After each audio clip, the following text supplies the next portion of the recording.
태수는 강남역 지하철 통로를 빠른 걸음으로 지나가고 있었습니다. 검정색 정장 차림의 그는 70세라는 나이에도 불구하고 여전히 당당한 걸음걸이를 유지하고 있었어요. 손에 든 고급 가죽 서류 가방이 그의 위상을 말해주고 있었습니다. 아버지, 빨리 오세요. 투자자들이 벌써 30분째 기다리고 있어요.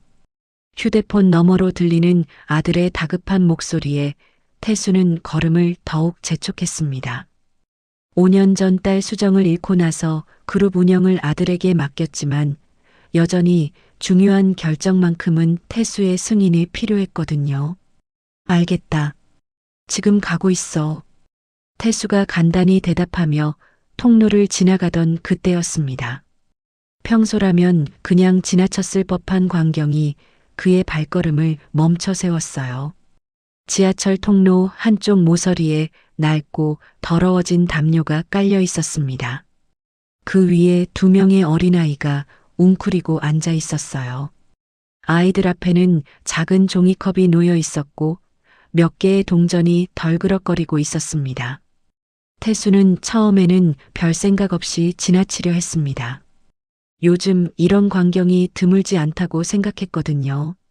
하지만 무언가가 그의 시선을 붙잡았습니다. 더 가까이 다가갔을 때 태수의 심장이 갑자기 빠르게 뛰기 시작했어요.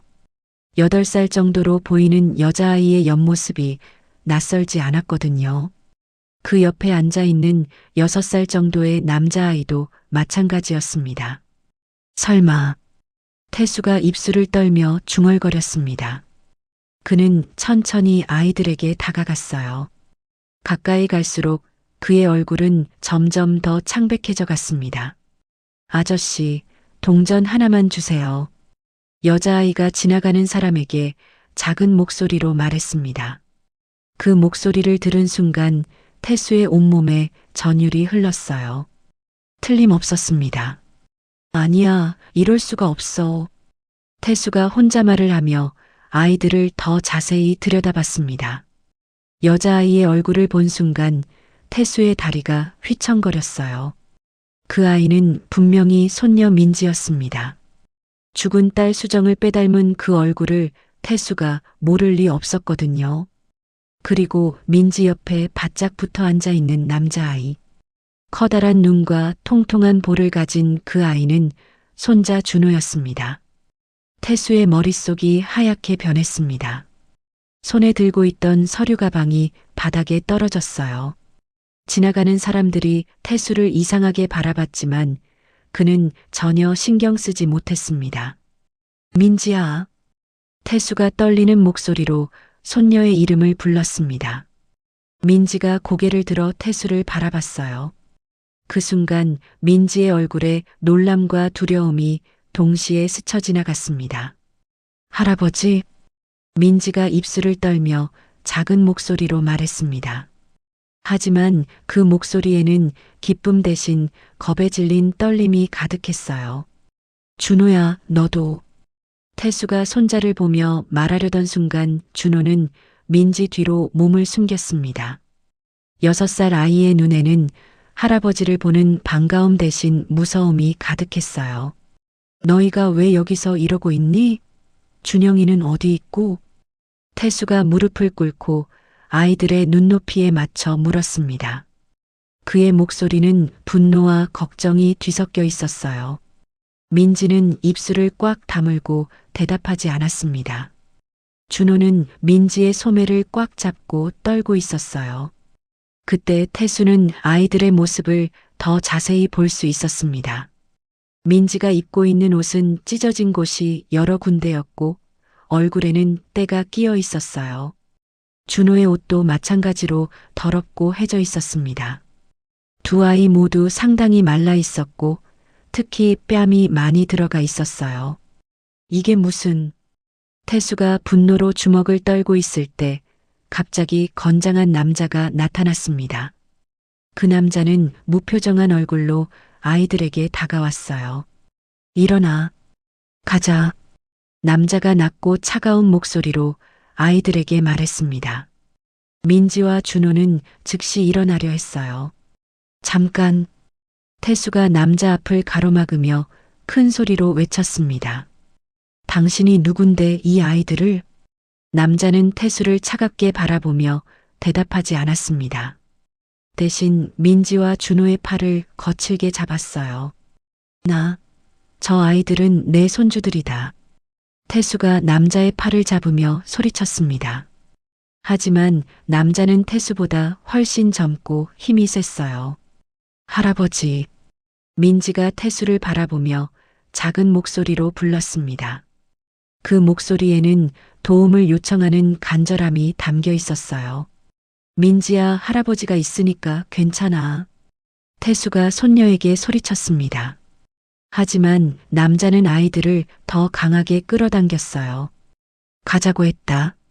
남자가 위협적인 목소리로 아이들에게 말했습니다. 민지와 준호는 고개를 숙이고 남자를 따라갔어요. 걸어가면서도 계속 태수를 돌아보며 눈물을 흘렸습니다. 야, 태수가 뒤따라가려 했지만 남자의 걸음이 더 빨랐습니다. 그들은 계단을 내려가 지하철 플랫폼 쪽으로 사라져 버렸어요. 태수는 그 자리에 멍하니 서 있었습니다. 방금 본 것이 현실인지 꿈인지 구분이 되지 않았거든요. 민지야, 준호야. 태수가 계단 아래로 소리쳤지만 대답은 없었습니다. 지하철 소음만이 메아리처럼 들려올 뿐이었어요. 태수는 주저앉았습니다. 70년을 살아오면서 이렇게 무력감을 느껴본 적이 없었어요. 손주들이 자신을 바라보며 눈물 흘리던 모습이 계속 눈앞에 떠올랐습니다. 내가 뭘 한 거지? 태수가 떨리는 목소리로 혼자 말했습니다. 3년 동안 매달 2천만 원씩 보냈는데 아이들이 저런 모습이라니. 준영이 그 돈으로 뭘 한 건지 상상도 되지 않았어요. 휴대폰이 계속 울렸습니다. 아버지, 어디 계신 거예요? 투자자들이 화를 내기 시작했어요. 아들의 다급한 목소리가 들렸지만 태수의 귀에는 들어오지 않았습니다. 미팅을 취소해. 태수가 떨리는 목소리로 말했습니다. 네. 갑자기 왜 그러시는 거예요? 이 투자건이 얼마나 중요한 일인지 아시잖아요. 지금 그런 게 중요한 게 아니야. 태수가 소리쳤습니다. 지나가던 사람들이 놀라서 태수를 쳐다봤어요. 아버지, 무슨 일 있으신 거예요? 아들의 목소리에 걱정이 묻어났습니다. 나중에 설명하겠다. 일단 미팅은 취소하고. 태수는 전화를 끊었습니다. 그리고 즉시 다른 번호를 눌렀어요. 김 실장, 지금 당장 강남역으로 와. 네, 회장님. 무슨 급한 일이시죠? 김 실장의 침착한 목소리가 들렸습니다. 박준영 그놈을 당장 찾아내야 해. 아이들이, 민지와 준호가. 태수의 목소리가 떨렸습니다. 말을 제대로 할 수 없을 정도로 화가 나고 있었거든요. 천천히 말씀해 주세요. 무슨 일인지. 지금 당장 와. 설명은 나중에 하겠어. 태수는 전화를 끊고 바닥에 떨어진 서류 가방을 주워들었습니다. 하지만 가방을 제대로 잡을 수 없을 정도로 손이 떨리고 있었어요. 30분 후 김 실장이 도착했습니다. 태수는 벤치에 앉아 머리를 감싸 안고 있었어요.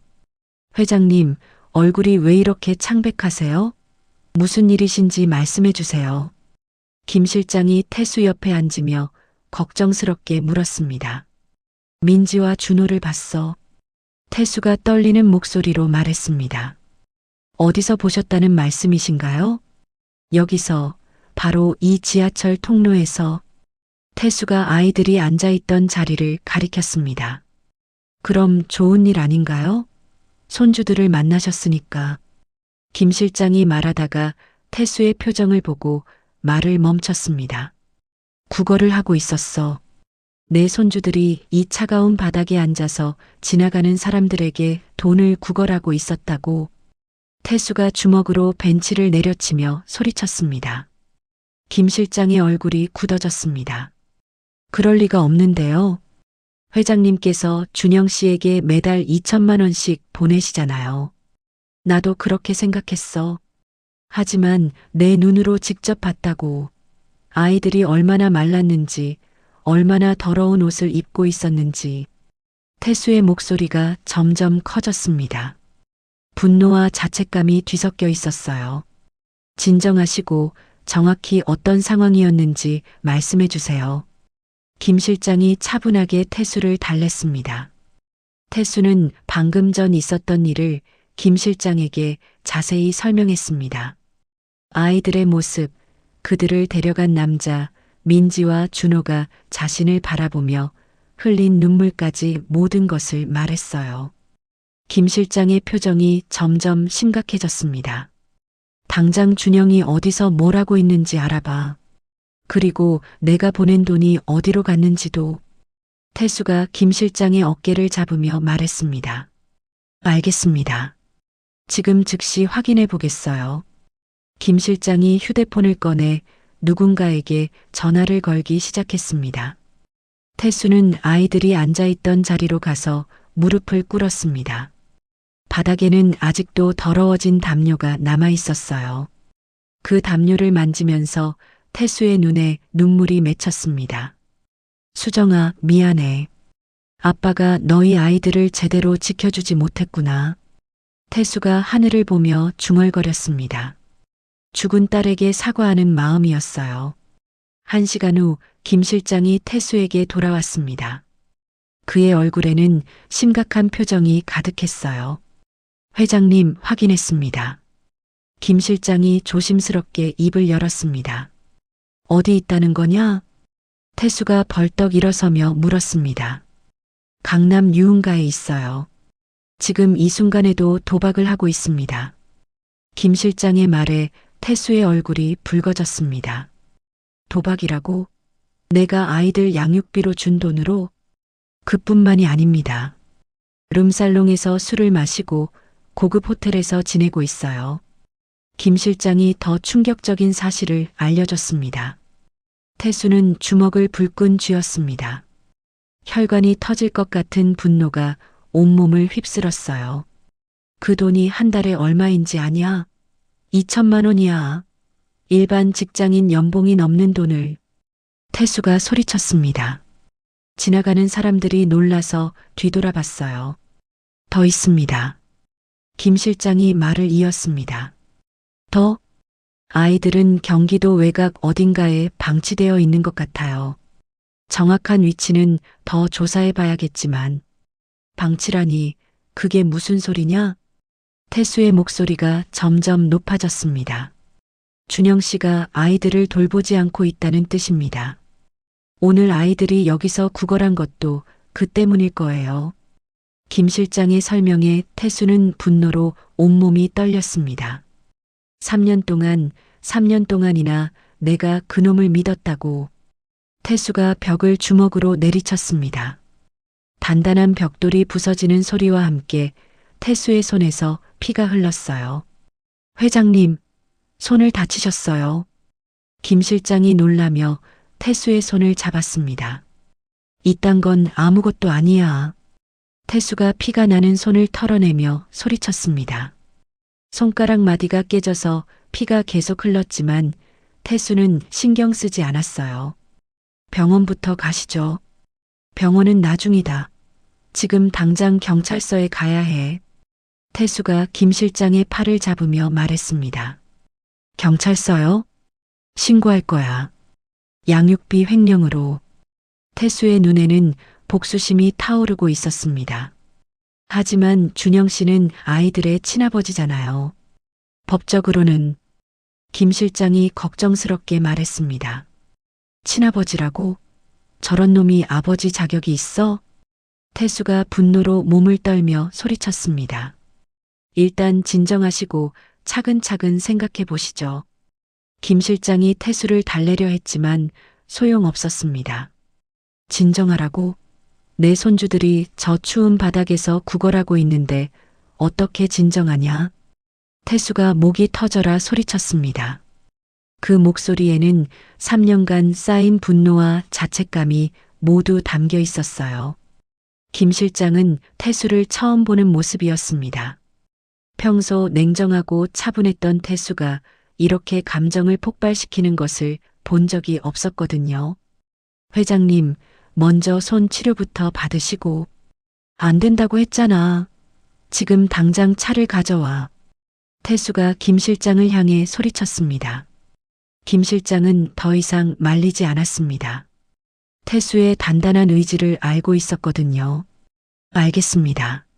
차를 가져오겠어요. 김 실장이 주차장으로 향하는 동안 태수는 혼자 서 있었습니다. 손에서는 계속 피가 흘렀지만 전혀 아프지 않았어요. 아이들이 겪었을 고통에 비하면 이런 건 아무것도 아니었거든요. 준영, 너 이번엔 각오해라. 태수가 이를 악물며 중얼거렸습니다. 15분 후 김 실장이 검은색 세단을 끌고 왔습니다. 회장님, 차 왔습니다. 태수가 뒷좌석에 탔습니다. 김 실장이 운전석에 앉으며 물었어요. 어디로 가시겠어요? 강남 경찰서다. 태수의 목소리는 얼음처럼 차가웠습니다. 차가 움직이기 시작했습니다. 태수는 창밖을 보며 생각에 잠겼어요. 딸 수정이 죽었을 때의 기억이 떠올랐습니다. 5년 전 수정의 장례식에서 준영은 눈물을 흘리며 말했었어요. 아버님, 민지와 준호는 제가 잘 키우겠습니다. 수정이가 지켜보고 있을 테니까 절대 부끄럽지 않게 키우겠어요. 그때는 진심인 줄 알았습니다. 준영의 눈물도 진짜인 줄 알았어요. 거짓말쟁이 같은 놈. 태수가 주먹을 꽉 쥐며 중얼거렸습니다. 회장님, 뭐라고 하셨어요? 김 실장이 백미러로 태수를 보며 물었습니다. 아무것도 아니다. 태수는 대답하지 않았습니다. 대신 휴대폰을 꺼내 은행에 전화를 걸었어요. 여보세요. 박준영 앞으로 송금한 내역을 모두 출력해서 준비해 놓으세요. 지금 당장요. 네, 회장님. 언제부터의 내역을 원하시나요? 3년 전부터 지금까지 전부 다. 태수가 차갑게 대답했습니다. 전화를 끊은 후 태수는 다시 창밖을 바라봤습니다. 민지와 준호의 모습이 계속 눈앞에 떠올랐어요. 특히 준호가 무서워하며 민지 뒤로 숨던 모습이 가슴을 아프게 만들었습니다. 내가 너무 안일했나? 태수가 자책하며 중얼거렸습니다. 3년 동안 한 번도 아이들을 직접 만나지 않았던 것이 후회됐어요. 준영이 아이들이 할아버지를 보면 엄마 생각이 나서 힘들어한다고 말했을 때 그냥 믿어버렸거든요. 바보 같은 놈. 태수가 자신을 향해 욕설을 내뱉었습니다. 30분 후 차는 강남 경찰서 앞에 도착했습니다. 회장님, 도착했습니다. 김 실장이 알려줬습니다. 태수는 차에서 내려 경찰서 건물을 올려다봤어요. 이곳에서 준영에 대한 신고를 할 생각에 가슴이 뛰었습니다. 김 실장, 은행에 들러서 송금 내역을 가져와라. 나는 먼저 들어가 있겠다. 알겠습니다. 태수는 경찰서 안으로 들어갔습니다. 민원실에는 여러 사람들이 기다리고 있었어요. 신고하러 왔습니다. 태수가 접수 창구에서 말했습니다. 어떤 신고인가요? 젊은 경찰관이 물었습니다. 양육비 횡령입니다. 그리고 태수가 잠시 말을 멈췄습니다. 아이들이 구걸하던 모습이 다시 떠올랐거든요. 그리고 아동 방치도 신고하고 싶습니다. 태수의 목소리에 분노가 섞여 있었습니다. 자세한 내용을 말씀해 주세요. 경찰관이 신고서를 꺼내며 말했습니다. 태수는 지금까지 있었던 모든 일을 자세히 설명했습니다. 3년간 보낸 양육비, 오늘 지하철에서 본 아이들의 모습, 준영의 행적까지 모든 것을 말했어요. 경찰관의 표정이 점점 심각해졌습니다. 정말 심각한 문제네요. 일단 조사해 보겠습니다. 언제까지 조사 결과가 나오나요? 태수가 다급하게 물었습니다. 며칠 정도 걸릴 것 같은데요. 며칠이라고? 그동안 아이들은 어떻게 하라는 거예요? 태수의 목소리가 높아졌습니다. 진정하시고 절차에 따라 진행하겠습니다. 경찰관이 태수를 달랬지만 태수는 만족하지 못했습니다. 그때 김 실장이 은행 서류를 들고 들어왔습니다. 회장님, 송금 내역 가져왔습니다. 태수는 서류를 받아 경찰관에게 건넸습니다. 이게 증거입니다.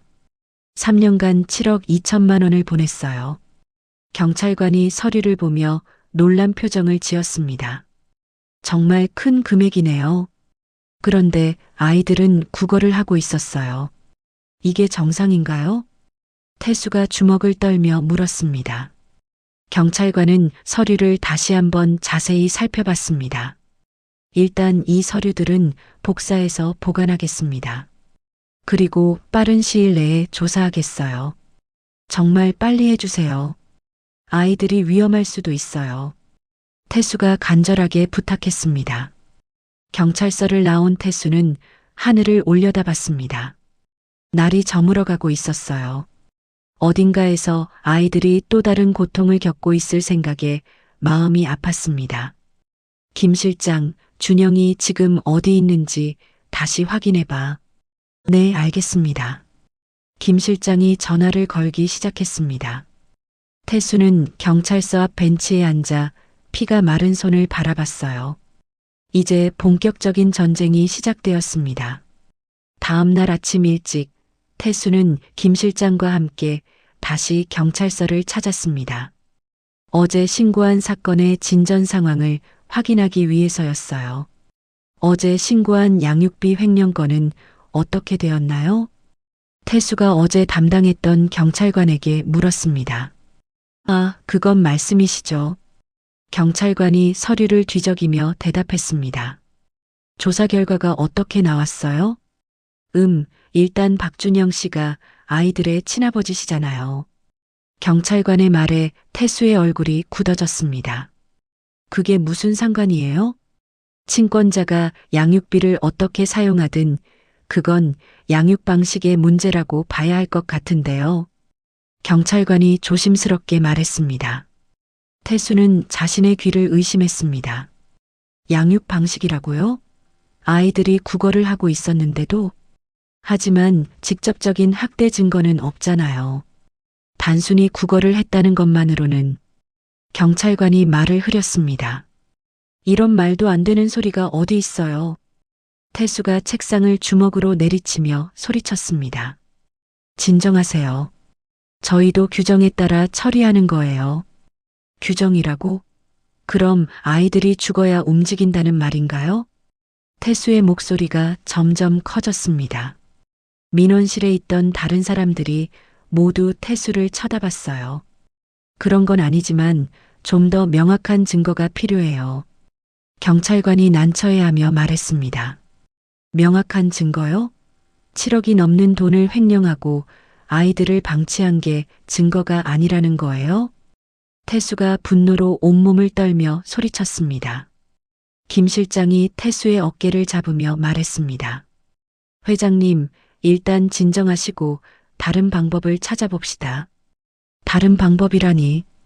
태수가 김 실장을 향해 소리쳤습니다. 경찰관이 미안한 듯 말했습니다.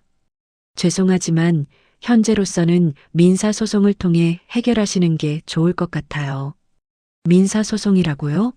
아이들이 지금 당장 위험한데 민사소송을 하라고요?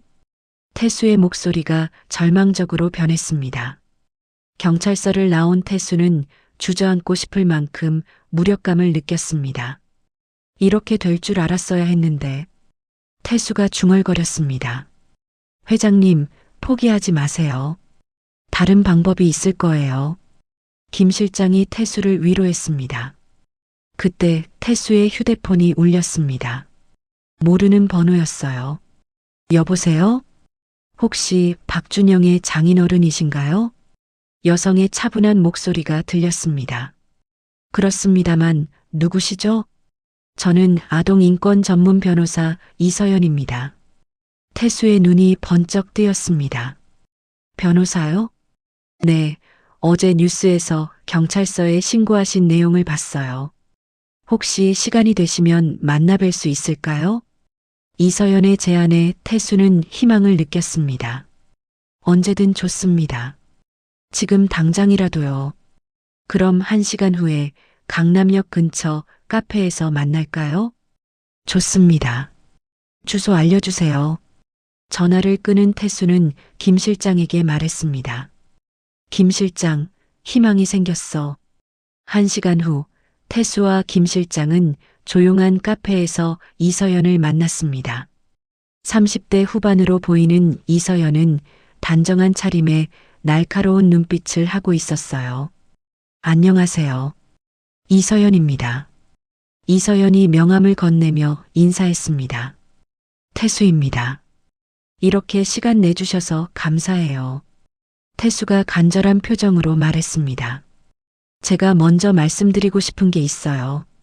이서연이 진지한 표정으로 말을 시작했습니다. 무엇인가요? 박준영에 대해 조사를 해봤는데 이번이 처음이 아니에요. 이서연의 말에 태수의 얼굴이 굳어졌습니다. 무슨 의미인가요? 준영 씨는 과거에도 비슷한 일을 했어요. 이전 부인들에게서도 양육비를 받아 개인적으로 사용한 기록이 있어요. 태수는 충격을 받았습니다. 이전 부인들이라고요? 네, 재혼을 여러 차례 했고 매번 아이들을 미끼로 양육비를 받았어요. 이서연이 준비해온 자료를 태수에게 보여줬습니다. 그럼 우리 수정이도. 태수의 목소리가 떨렸습니다. 더 충격적인 사실이 있어요. 이서연이 조심스럽게 말했습니다. 뭐가 더 있다는 거예요? 수정 씨의 교통사고요. 단순한 사고가 아닐 수도 있어요. 이서연의 말에 태수는 의자에서 일어날 뻔했습니다. 그게 무슨 소리예요? 사고 직전에 준영 씨가 수정 씨 명의로 거액의 생명보험에 가입했어요. 그리고 사고 후 바로 보험금을 청구했고요. 태수의 온몸이 떨렸습니다. 딸의 죽음이 사고가 아닐 수도 있다는 생각에 머리가 하얗게 변했어요. 증거가 있나요? 태수가 떨리는 목소리로 물었습니다. 정황상 의심스러운 부분이 많아요. 하지만 지금은 민지, 준호를 구하는 게 더 급한 일이죠. 이서연이 태수를 진정시키며 말했습니다. 어떻게 해야 하나요? 일단 아이들의 정확한 위치를 파악해야 해요. 그리고 준영 씨의 현재 상황도요. 김 실장이 조사하고 있어요. 태수가 김 실장을 가리키며 말했습니다. 김 실장이 이서연에게 인사했습니다. 안녕하세요. 김성우입니다. 반갑습니다. 어느 정도 파악하셨나요? 이서연이 김 실장에게 물었습니다. 준영은 강남 일대에서 도박과 유흥을 즐기고 있고 아이들은 경기도 외곽에 있는 것 같아요. 김 실장이 보고했습니다. 경기도 어디쯤인가요? 정확한 위치는 아직 파악하지 못했지만 가평 쪽인 것 같아요. 이서연의 표정이 심각해졌습니다. 그럼 아이들을 완전히 격리시켜 놓은 거네요. 무슨 뜻이에요? 태수가 물었습니다. 아마 준영 씨가 아이들을 통제하기 위해 외진 곳에 숨겨둔 것 같아요. 그래야 아이들이 외부의 도움을 요청할 수도 없고요. 이서연의 설명에 태수는 더욱 분노했습니다. 그럼 아이들이 혼자 있다는 말인가요? 아닐 거예요. 분명 누군가 지키고 있을 텐데 그게 더 걱정이에요. 이서연이 걱정스럽게 말했습니다. 왜요? 아이들이 도망가지 못하게 감시하고 있을 가능성이 높아요. 태수는 주먹을 꽉 쥐었습니다. 손주들이 감옥 같은 곳에 갇혀 있다는 생각에 견딜 수 없었어요. 어떻게 해야 아이들을 구할 수 있나요? 일단 정확한 위치를 파악해야 해요. 그리고 법적 절차를 밟아야 하고요. 이서연이 차분하게 설명했습니다. 법적 절차라니 경찰은 도움이 안 된다던데요. 태수가 절망적으로 말했습니다. 경찰 말고 다른 방법이 있어요. 아동보호 전문기관을 통해서 긴급보호 조치를 신청할 수 있어요.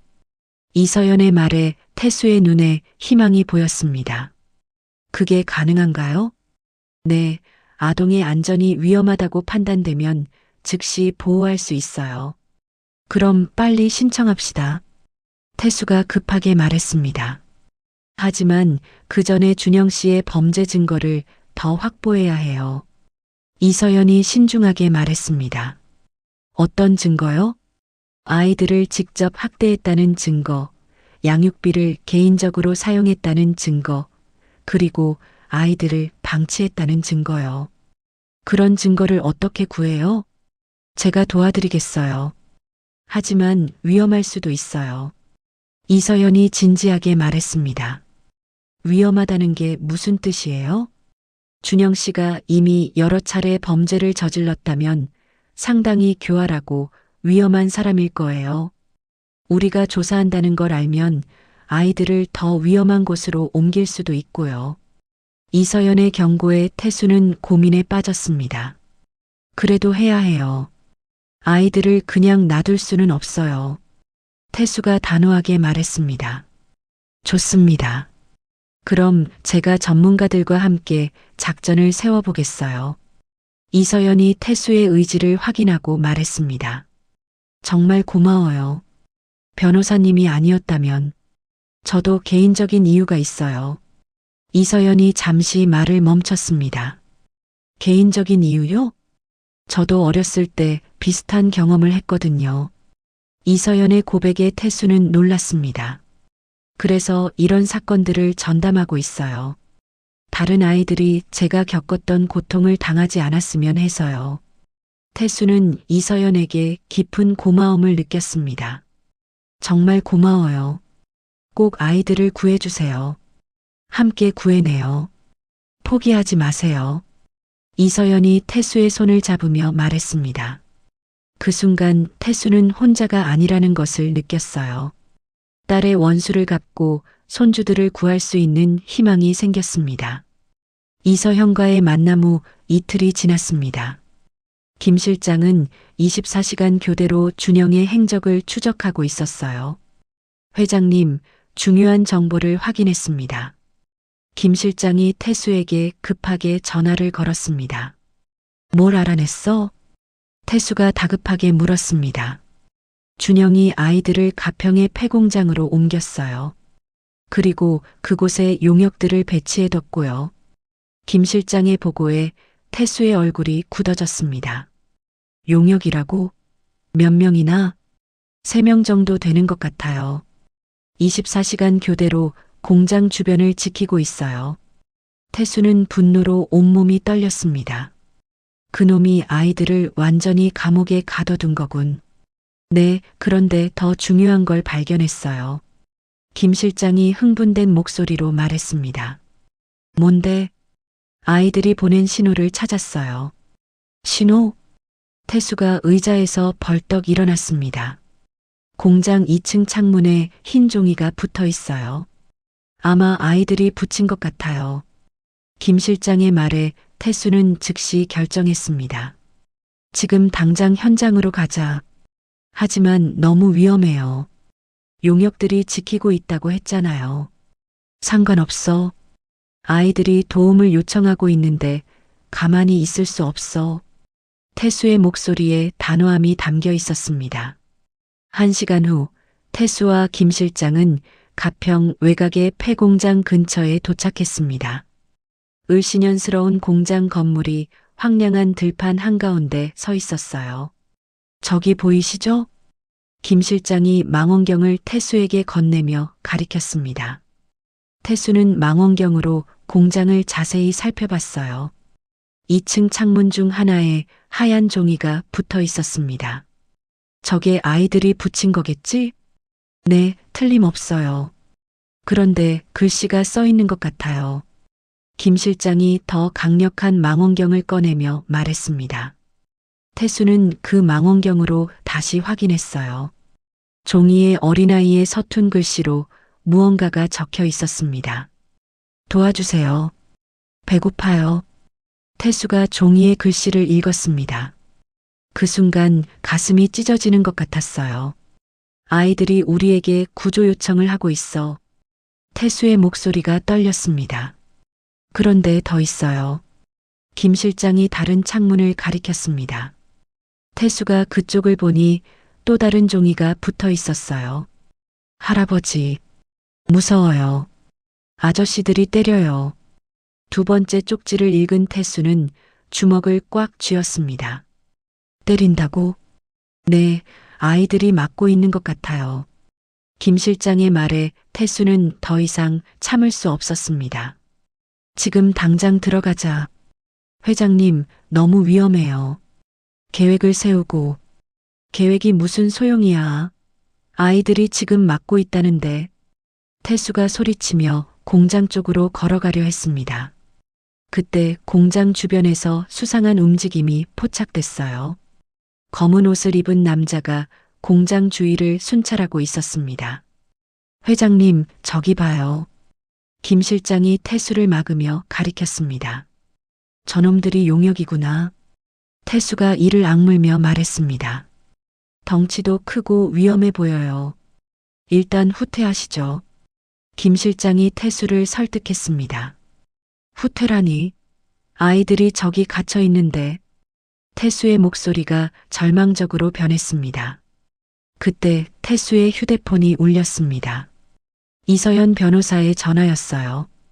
변호사님, 지금 폐공장에 와 있어요. 태수가 급하게 말했습니다. 지금 거기에 계세요? 너무 위험해요. 이서연의 놀란 목소리가 들렸습니다. 아이들이 구조 신호를 보냈어요. 쪽지에 도와달라고 써 있어요. 쪽지요? 어떤 내용인가요?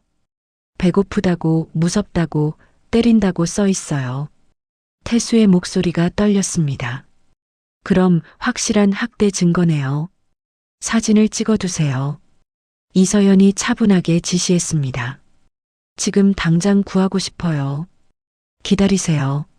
제가 지금 아동보호 전문기관에 긴급 신고하겠어요. 그 쪽지들이 중요한 증거가 될 거예요. 이서연의 말에 태수는 조금 진정했습니다. 정말 빨리 도와주실 거죠? 네, 최대한 빨리 처리하겠어요. 일단 그곳을 떠나세요. 준영이 눈치채면 아이들을 다른 곳으로 옮길 수 있어요.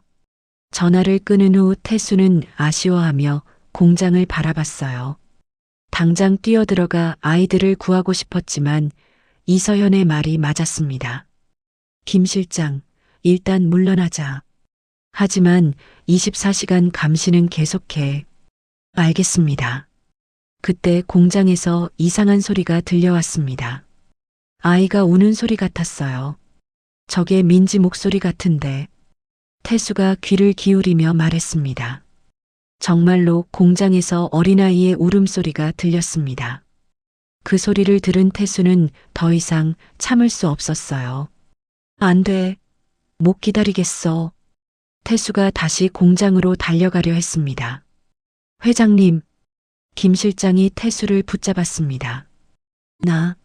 저 애들이 울고 있어. 지금 들어가면 더 위험해질 수 있어요. 김 실장과 태수가 실랑이를 벌이는 사이 울음소리는 멈췄습니다. 공장은 다시 조용해졌어요. 으악! 태수가 하늘을 향해 절규했습니다. 손주들이 고통받고 있는데 지켜만 봐야 하는 현실이 너무 괴로웠어요. 회장님, 진정하세요. 변호사님이 해결책을 찾고 있어요. 김 실장이 태수를 위로했습니다. 그 사이에 아이들이 더 다칠 수도 있어. 태수가 절망적으로 중얼거렸습니다. 1시간 후 이서연에게서 전화가 왔습니다. 아동보호 전문기관에서 내일 현장 조사를 나온다고 해요. 내일이라고? 너무 늦어요. 태수가 다급하게 말했습니다. 이미 최대한 빨리 처리한 거예요. 보통은 일주일도 걸려요. 이서연이 태수를 달랬습니다. 하루만 더 기다리시면 돼요. 그럼 합법적으로 아이들을 구할 수 있어요. 태수는 마음이 조급했지만 어쩔 수 없이 기다리기로 했습니다. 알겠어요. 하지만 오늘 밤은 여기서 지킬 거예요. 너무 무리하지 마세요. 전화를 끊은 후 태수는 공장을 바라보며 중얼거렸습니다. 민지야, 준호야, 할아버지가 꼭 구해줄게. 조금만 더 참아라. 그날 밤 태수와 김 실장은 차 안에서 밤을 새우며 공장을 감시했습니다.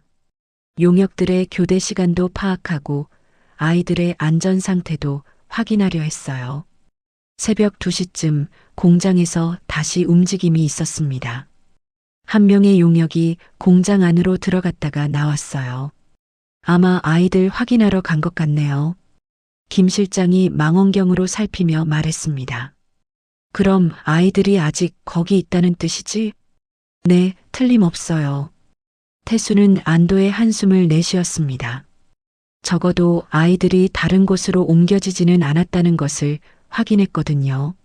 내일이면 끝나는 거야. 태수가 주먹을 꽉 쥐며 중얼거렸습니다. 하지만 그는 아직 몰랐습니다.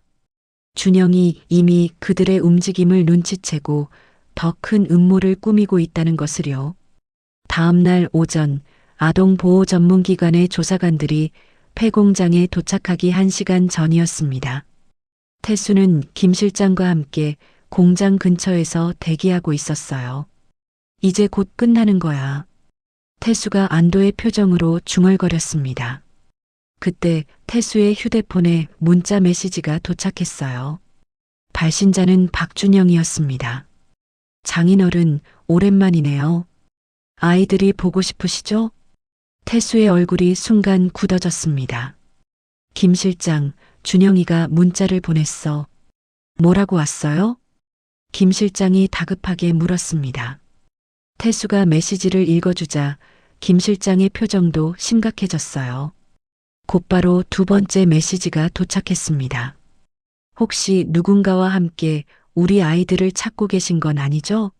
그러시면 안 되는데. 세 번째 메시지가 연달아 왔어요.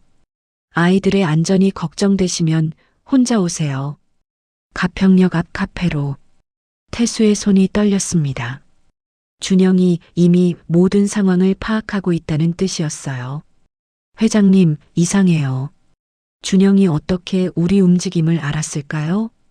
김 실장이 의문을 표했습니다. 분명 누군가 우리를 감시하고 있었을 거야. 태수가 주변을 둘러보며 말했습니다. 그때 네 번째 메시지가 도착했어요. 30분 안에 오지 않으면 아이들과 함께 이곳을 떠나겠어요. 다시는 못 보실 거예요. 태수는 더 이상 망설일 수 없었습니다. 김 실장, 나는 가평역으로 간다. 너는 여기서 조사관들을 기다려. 너무 위험해요. 함정일 수 있어요. 김 실장이 태수를 막으려 했습니다. 함정인 걸 알아도 가야 해. 아이들의 목숨이 걸린 문제야. 태수가 단호하게 말했습니다.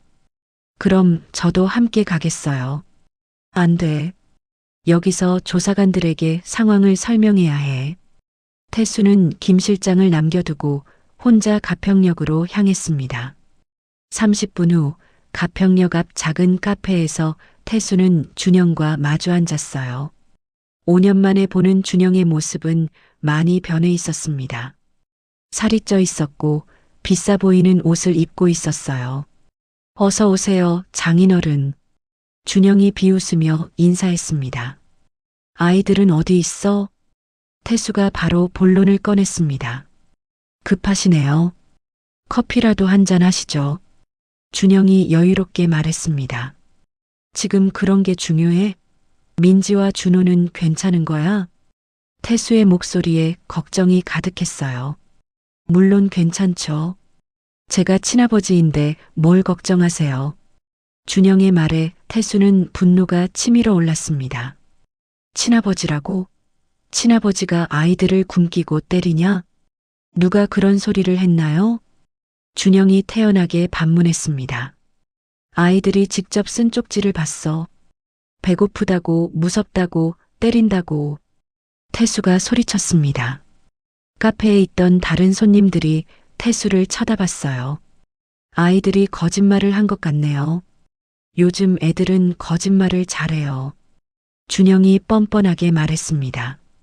거짓말이라고? 그럼 아이들이 지하철에서 구걸한 것도 거짓말이냐? 구걸이라니, 그건 교육의 일환이었어요. 세상이 얼마나 힘든지 알려주려고요. 준영의 대답에 태수는 할 말을 잃었습니다. 교육이라고? 8살, 6살 아이들을 거리에 내보내는 게 교육이야? 장인어른께서는 아이 교육에 대해 잘 모르시죠. 수정이도 제가 키운 거나 마찬가지니까요. 준영이 죽은 수정을 언급하자 태수의 얼굴이 붉어졌습니다. 수정이 이름을 함부로 부르지 마. 왜요? 제 와이프였는데요. 아, 이제는 고인이 되었지만 준영의 말투에는 조롱이 담겨 있었어요. 태수는 주먹을 꽉 쥐었습니다. 지금 당장 준영을 때리고 싶었지만 아이들을 생각해서 참았어요.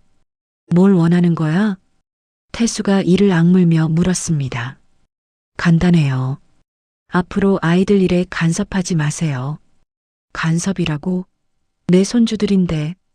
법적으로는 제가 친아버지예요. 양육권은 저에게 있고요. 준영이 차갑게 말했습니다. 그럼 양육비는 왜 받았어? 3년간 7억이 넘는 돈을. 그건 감사하게 잘 쓰고 있어요. 아이들 교육비로요. 교육비라고? 도박하고 술 마시는 게 교육비야? 태수가 소리쳤습니다. 준영의 표정이 잠깐 굳어졌다가 다시 웃음을 지었어요. 누가 그런 헛소리를 했나요? 헛소리가 아니야. 증거도 있어. 증거라. 준영이 잠시 생각하더니 휴대폰을 꺼냈습니다. 그럼 이것도 증거가 되겠네요. 준영이 휴대폰 화면을 태수에게 보여줬어요. 화면에는 민지와 준호가 창고 같은 곳에 앉아 있는 사진이 나와 있었습니다. 이게 뭐야? 실시간으로 찍은 거예요. 제가 전화한 통화만 하면 아이들은 영원히 사라져요. 준영의 협박에 태수의 얼굴이 하얗게 변했습니다. 너 이 미친놈아. 미친놈이라니, 그건 너무한 말씀이세요. 저는 아이들의 친아버지니까 아이들과 함께 어디든 갈 수 있어요. 준영이 태연하게 말했습니다. 무엇을 원하는지 말해. 태수가 떨리는 목소리로 물었습니다. 첫째, 경찰 신고를 취소하세요. 뭐라고? 둘째, 아동보호기관에도 신고 취소하시고요. 준영이 조건을 계속 말했습니다. 셋째, 앞으로 양육비는 월 3천만 원으로 올려주세요. 3천만 원이라고? 미쳤어? 미쳤다고 하시니까 4천만 원으로 할까요? 준영이 비웃으며 말했습니다. 태수는 분노로 온몸이 떨렸지만 어쩔 수 없었어요. 아이들의 안전이 우선이었거든요. 만약 거절하면 아이들과 함께 외국으로 떠나겠어요. 다시는 못 보실 거고요. 준영의 협박은 계속됐습니다. 시간을 줄게요. 오늘 밤 12시까지 결정하세요. 준영이 자리에서 일어나며 말했습니다. 그리고 혹시 경찰이나 다른 사람들과 함께 저를 잡으려고 하면 준영이 다시 휴대폰을 보여줬어요. 이번에는 아이들 옆에 흉기를 든 남자가 서 있는 사진이었습니다. 아이들이 다칠 수도 있어요.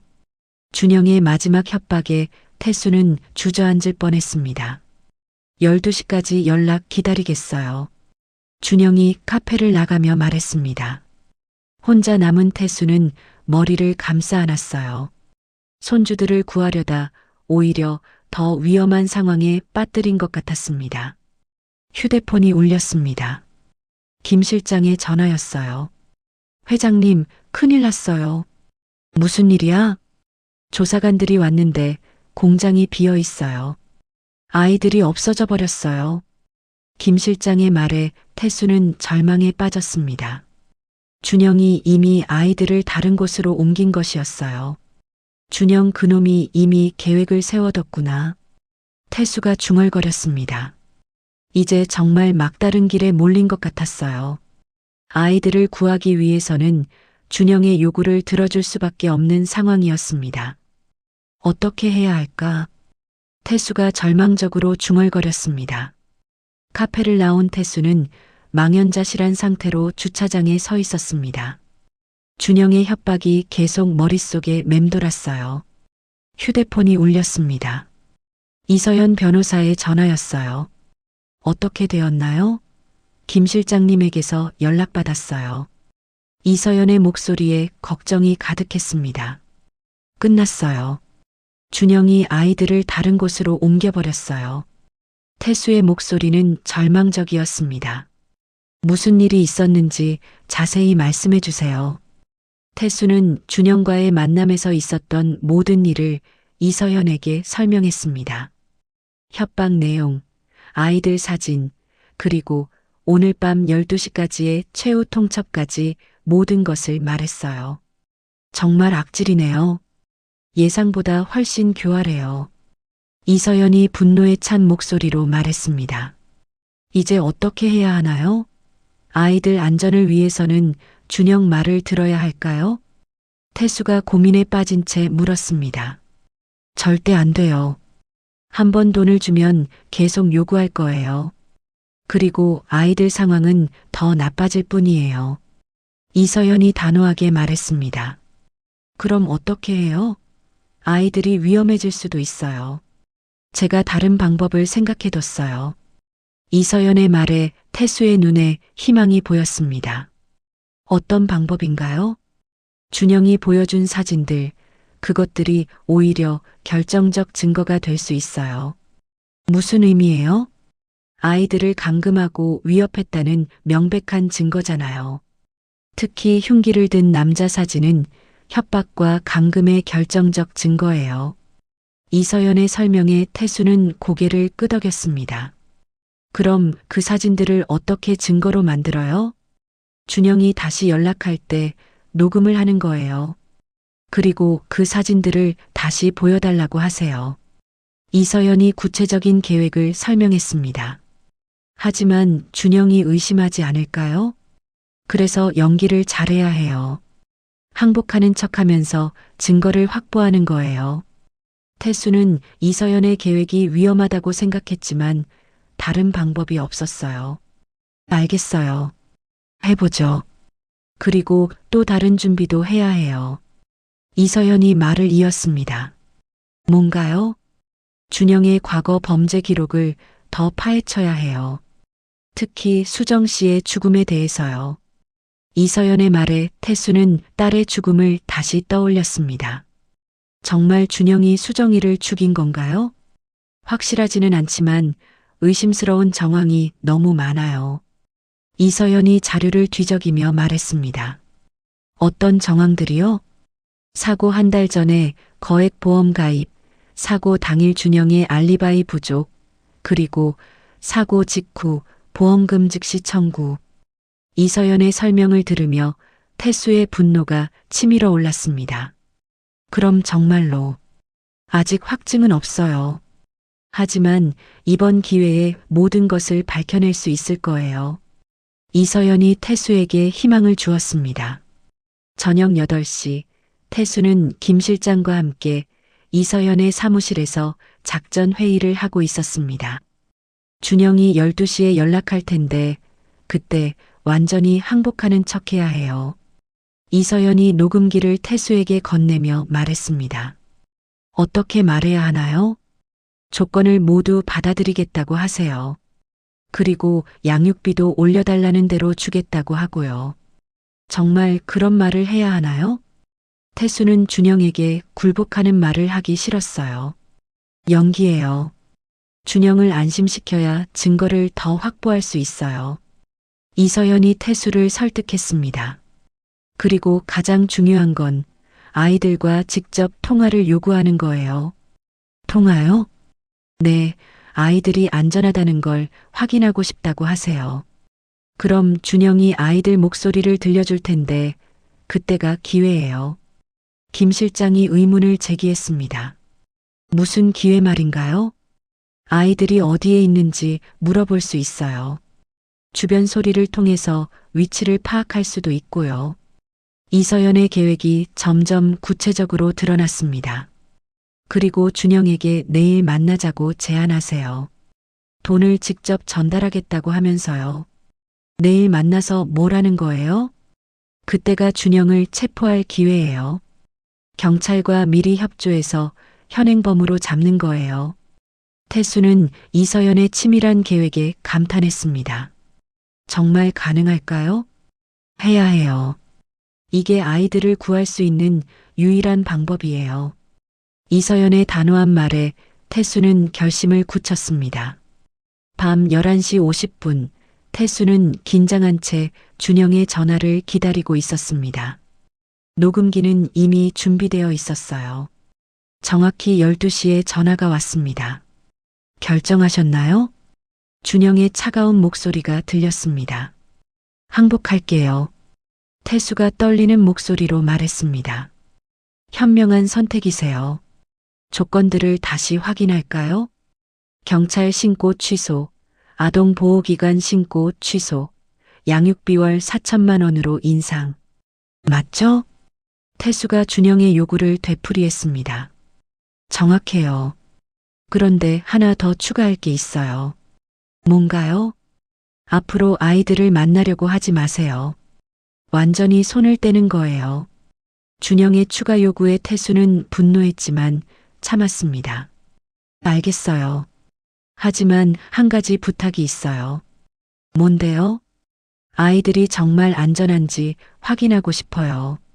목소리라도 들려주세요. 태수가 이서연이 시킨 대로 말했습니다. 굳이 그럴 필요가 있나요? 제발이요. 그래야 안심하고 돈을 드릴 수 있어요.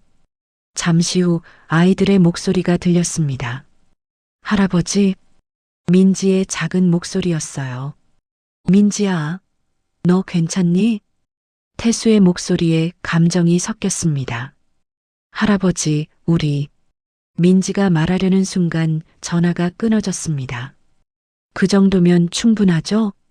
준영이 다시 전화를 받았습니다. 내일 돈을 직접 전달하고 싶어요. 어디서 만날까요? 태수가 이서연의 계획대로 말했습니다. 좋아요. 내일 오후 3시에 강남역 2번 출구 앞에서 만나죠. 알겠어요. 전화를 끊은 후 태수는 이서연에게 결과를 보고했습니다. 훌륭해요. 이제 준영을 잡을 준비를 시작해야겠네요. 이서연이 만족스러운 표정으로 말했습니다. 정말 성공할 수 있을까요? 반드시 성공시켜야 해요. 아이들과 수정 씨를 위해서라도요. 이서연의 말에 태수는 마지막 희망을 걸었습니다. 내일이면 모든 것이 결정될 것이었어요. 다음 날 오후 2시 강남역 근처에는 긴장된 분위기가 감돌고 있었습니다. 이서연은 경찰 특수팀과 마지막 점검을 하고 있었어요. 준영이 나타나면 즉시 체포하겠습니다. 특수팀 대장이 이서연에게 말했습니다. 하지만 아이들의 위치를 먼저 확인해야 해요. 이서연이 신중하게 말했습니다. 그 부분은 어떻게 하죠? 태수 회장님이 준영에게 아이들을 직접 보여달라고 요구할 거예요. 한편 태수는 김 실장과 함께 강남역 2번 출구 근처에서 기다리고 있었습니다. 손에는 현금이 든 가방을 들고 있었어요. 회장님, 너무 긴장하지 마세요. 김 실장이 태수를 달랬습니다. 어떻게 긴장하지 않아? 실패하면 아이들을 영원히 잃을 수도 있어. 태수의 손이 떨리고 있었습니다. 정확히 3시 준영이 나타났습니다. 그는 여전히 여유로운 표정을 하고 있었어요. 어서 오세요, 장인어른. 준영이 비웃으며 인사했습니다. 돈 가져왔어. 태수가 가방을 들어 보이며 말했습니다. 현명한 선택이세요. 준영이 만족스러운 표정을 지었습니다. 하지만 한 가지 더 확인하고 싶은 게 있어. 뭔가요? 아이들이 정말 안전한지 직접 보고 싶어요. 태수의 요구에 준영의 표정이 잠깐 굳어졌습니다. 굳이 그럴 필요가 있나요? 어제 목소리도 들어보셨잖아요. 돈이 4천만 원이에요. 큰 돈인데 아이들을 직접 확인하고 싶어요. 태수가 고집을 부렸습니다.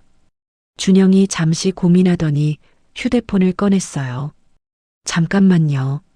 준영이 누군가에게 전화를 걸었습니다. 아이들을 데리고 와. 10분 안에. 전화를 끊은 준영이 태수에게 말했습니다. 10분만 기다리세요. 곧 아이들이 올 거예요. 이서연은 무전기로 특수팀에게 지시했습니다. 아이들이 오고 있어요. 준비하세요. 10분 후 검은색 승용차가 도착했습니다. 차에서 건장한 남자 2명과 함께 민지, 준호가 내렸어요. 아이들을 본 태수는 가슴이 찢어지는 것 같았습니다. 두 아이 모두 살이 빠져 있었고 겁에 질린 표정을 하고 있었거든요. 민지야, 준호야. 태수가 아이들에게 달려가려 했습니다. 서세요. 준영이 태수를 막았습니다. 돈부터 주세요. 아이들을 먼저 안전한 곳으로. 돈을 먼저 달라고 했어요. 준영이 소리쳤습니다. 그때 민지가 작은 목소리로 말했습니다. 할아버지, 도와주세요. 민지의 간절한 목소리에 태수는 더 이상 참을 수 없었어요. 지금이야. 이서연이 무전기에 대고 소리쳤습니다. 갑자기 사방에서 경찰 특수팀원들이 나타났습니다. 꼼짝 마. 경찰이다. 특수팀원들이 준영과 용역들을 향해 소리쳤습니다. 이게 뭐야? 준영이 당황하며 소리쳤습니다. 박준영, 아동학대와 협박 혐의로 체포한다. 특수팀 대장이 준영에게 수갑을 채웠습니다. 이건 함정이었어. 준영이 태수를 노려보며 소리쳤습니다. 함정이라고? 네가 한 짓을 생각해봐. 태수가 분노에 찬 목소리로 대답했습니다. 용역들도 순식간에 제압당했어요. 아이들은 경찰에 의해 안전한 곳으로 보호되었습니다. 할아버지, 민지와 준호가 태수에게 달려왔습니다. 태수는 두 아이를 꽉 안아주었어요. 괜찮다. 이제 괜찮아. 할아버지가 지켜줄게. 태수의 눈에서 눈물이 흘렀습니다. 3년 만에 손주들을 품에 안은 순간이었어요. 할아버지, 무서웠어요. 준호가 울먹이며 말했습니다. 이제 안 무서워해도 돼. 나쁜 사람들은 모두 잡혔어. 태수가 준호의 머리를 쓰다듬으며 말했습니다. 한편 준영은 경찰차에 실리면서도 계속 소리쳤어요. 이건 불법이야. 내가 친아버지라고. 양육권은 나에게 있어. 양육권이라고? 아이들을 학대하고 협박한 놈이 무슨 양육권이야. 태수가 준영에게 소리쳤습니다. 이서연이 태수에게 다가왔습니다. 성공했어요. 준영의 모든 범죄가 녹음되었고 증거도 확보했어요. 정말 고마워요, 변호사님. 태수가 이서연에게 깊이 고개를 숙였습니다. 이제 시작이에요. 준영의 과거 범죄들도 모두 밝혀낼 거예요. 이서연이 결의에 찬 목소리로 말했습니다. 아이들은 즉시 병원으로 이송되었습니다. 의사들이 정밀 검사를 실시했어요. 영양실조 상태이고 몇 군데 타박상도 있네요. 의사가 태수에게 설명했습니다. 심각한 건 아니죠? 태수가 걱정스럽게 물었습니다. 다행히 생명에 지장은 없어요. 충분한 영양 공급과 안정을 취하면 회복될 거예요. 의사의 말에 태수는 안도했습니다. 병실에서 민지가 태수에게 말했습니다. 할아버지, 정말 무서웠어요. 나쁜 아저씨들이 밥도 안 주고 때렸어요. 이제 그런 일은 없을 거야. 할아버지가 항상 곁에 있을게. 태수가 민지의 손을 잡으며 말했습니다. 준호도 작은 목소리로 말했습니다. 할아버지, 우리 이제 집에 갈 수 있어요? 그럼 아주 좋은 집으로 갈 거야. 태수는 아이들에게 새로운 희망을 주었습니다. 그날 밤 태수는 병실에서 아이들과 함께 밤을 보냈어요. 오랜만에 평화로운 밤이었습니다. 수정아, 아빠가 약속을 지켰어. 아이들을 지켜냈어. 태수가 하늘을 보며 중얼거렸습니다. 하지만 태수는 아직 몰랐습니다. 준영의 진짜 비밀이 곧 드러날 것이라는 것을요. 그리고 그 비밀이 딸 수정의 죽음과 직결되어 있다는 것을. 이서연이 병실 문을 열고 들어왔습니다. 회장님, 중요한 소식이 있어요. 무슨 소식이에요? 준영의 휴대폰에서 충격적인 자료를 발견했어요. 이서연의 말에 태수의 표정이 긴장됐습니다. 어떤 자료요? 수정 씨의 사고 당일 찍은 동영상이에요. 태수의 얼굴이 하얗게 변했습니다. 드디어 딸의 죽음에 대한 진실이 밝혀질 때가 온 것 같았어요. 다음 날 아침, 태수는 이서현과 함께 경찰서 조사실에 있었습니다. 준영의 휴대폰에서 발견된 동영상을 확인하기 위해서였어요. 정말 보시겠어요? 충격적일 수 있어요. 이서연이 태수에게 마지막으로 확인했습니다. 봐야 해요. 수정이를 위해서라도. 태수가 단호하게 말했습니다. 경찰관이 노트북 화면을 켰습니다. 5년 전 수정의 사고 당일 촬영된 동영상이 재생되기 시작했어요. 화면에는 수정이 차에서 내리는 모습이 보였습니다. 뒤따라 준영도 내렸어요. 여보, 정말 이혼하자는 거야? 동영상 속 수정의 목소리가 들렸습니다. 그래, 더 이상 못 살겠어. 준영의 차가운 목소리가 이어졌어요. 그럼 아이들은 어떻게 해? 아이들은 내가 키우겠어. 너는 양육비만 내면 돼. 준영이 비웃으며 말했습니다. 태수는 화면을 보며 주먹을 꽉 쥐었어요. 딸이 이혼을 원했다는 사실을 처음 알았거든요. 왜 이혼하려고 했을까? 태수가 중얼거렸습니다. 계속 보시죠. 이서연이 말했습니다. 화면에서 수정과 준영이 계속 말다툼을 벌였어요. 양육비라고? 당신이 뭘 할 수 있는데? 수정이 화를 내며 말했습니다. 걱정 마. 방법이 있어. 준영이 의미심장하게 웃었어요. 무슨 방법? 그건 네가 알 필요 없어. 그때 준영이 갑자기 수정을 밀쳤습니다. 수정이 뒤로 비틀거렸어요. 뭐 하는 거야? 수정이 놀라며 소리쳤습니다. 사고로 보이게 하려고. 준영이 차갑게 말했습니다. 태수는 그 말을 듣고 온몸이 떨렸어요. 준영이 정말로 딸을 죽이려 했다는 뜻이었거든요. 화면에서 준영이 다시 수정을 밀쳤습니다. 수정이 도로 쪽으로 넘어졌어요. 바로 그때 트럭이 나타났습니다. 안 돼. 태수가 화면을 보며 소리쳤습니다. 하지만 이미 늦었어요. 트럭이 수정을 치는 소리가 들렸습니다. 동영상은 거기서 끝났어요.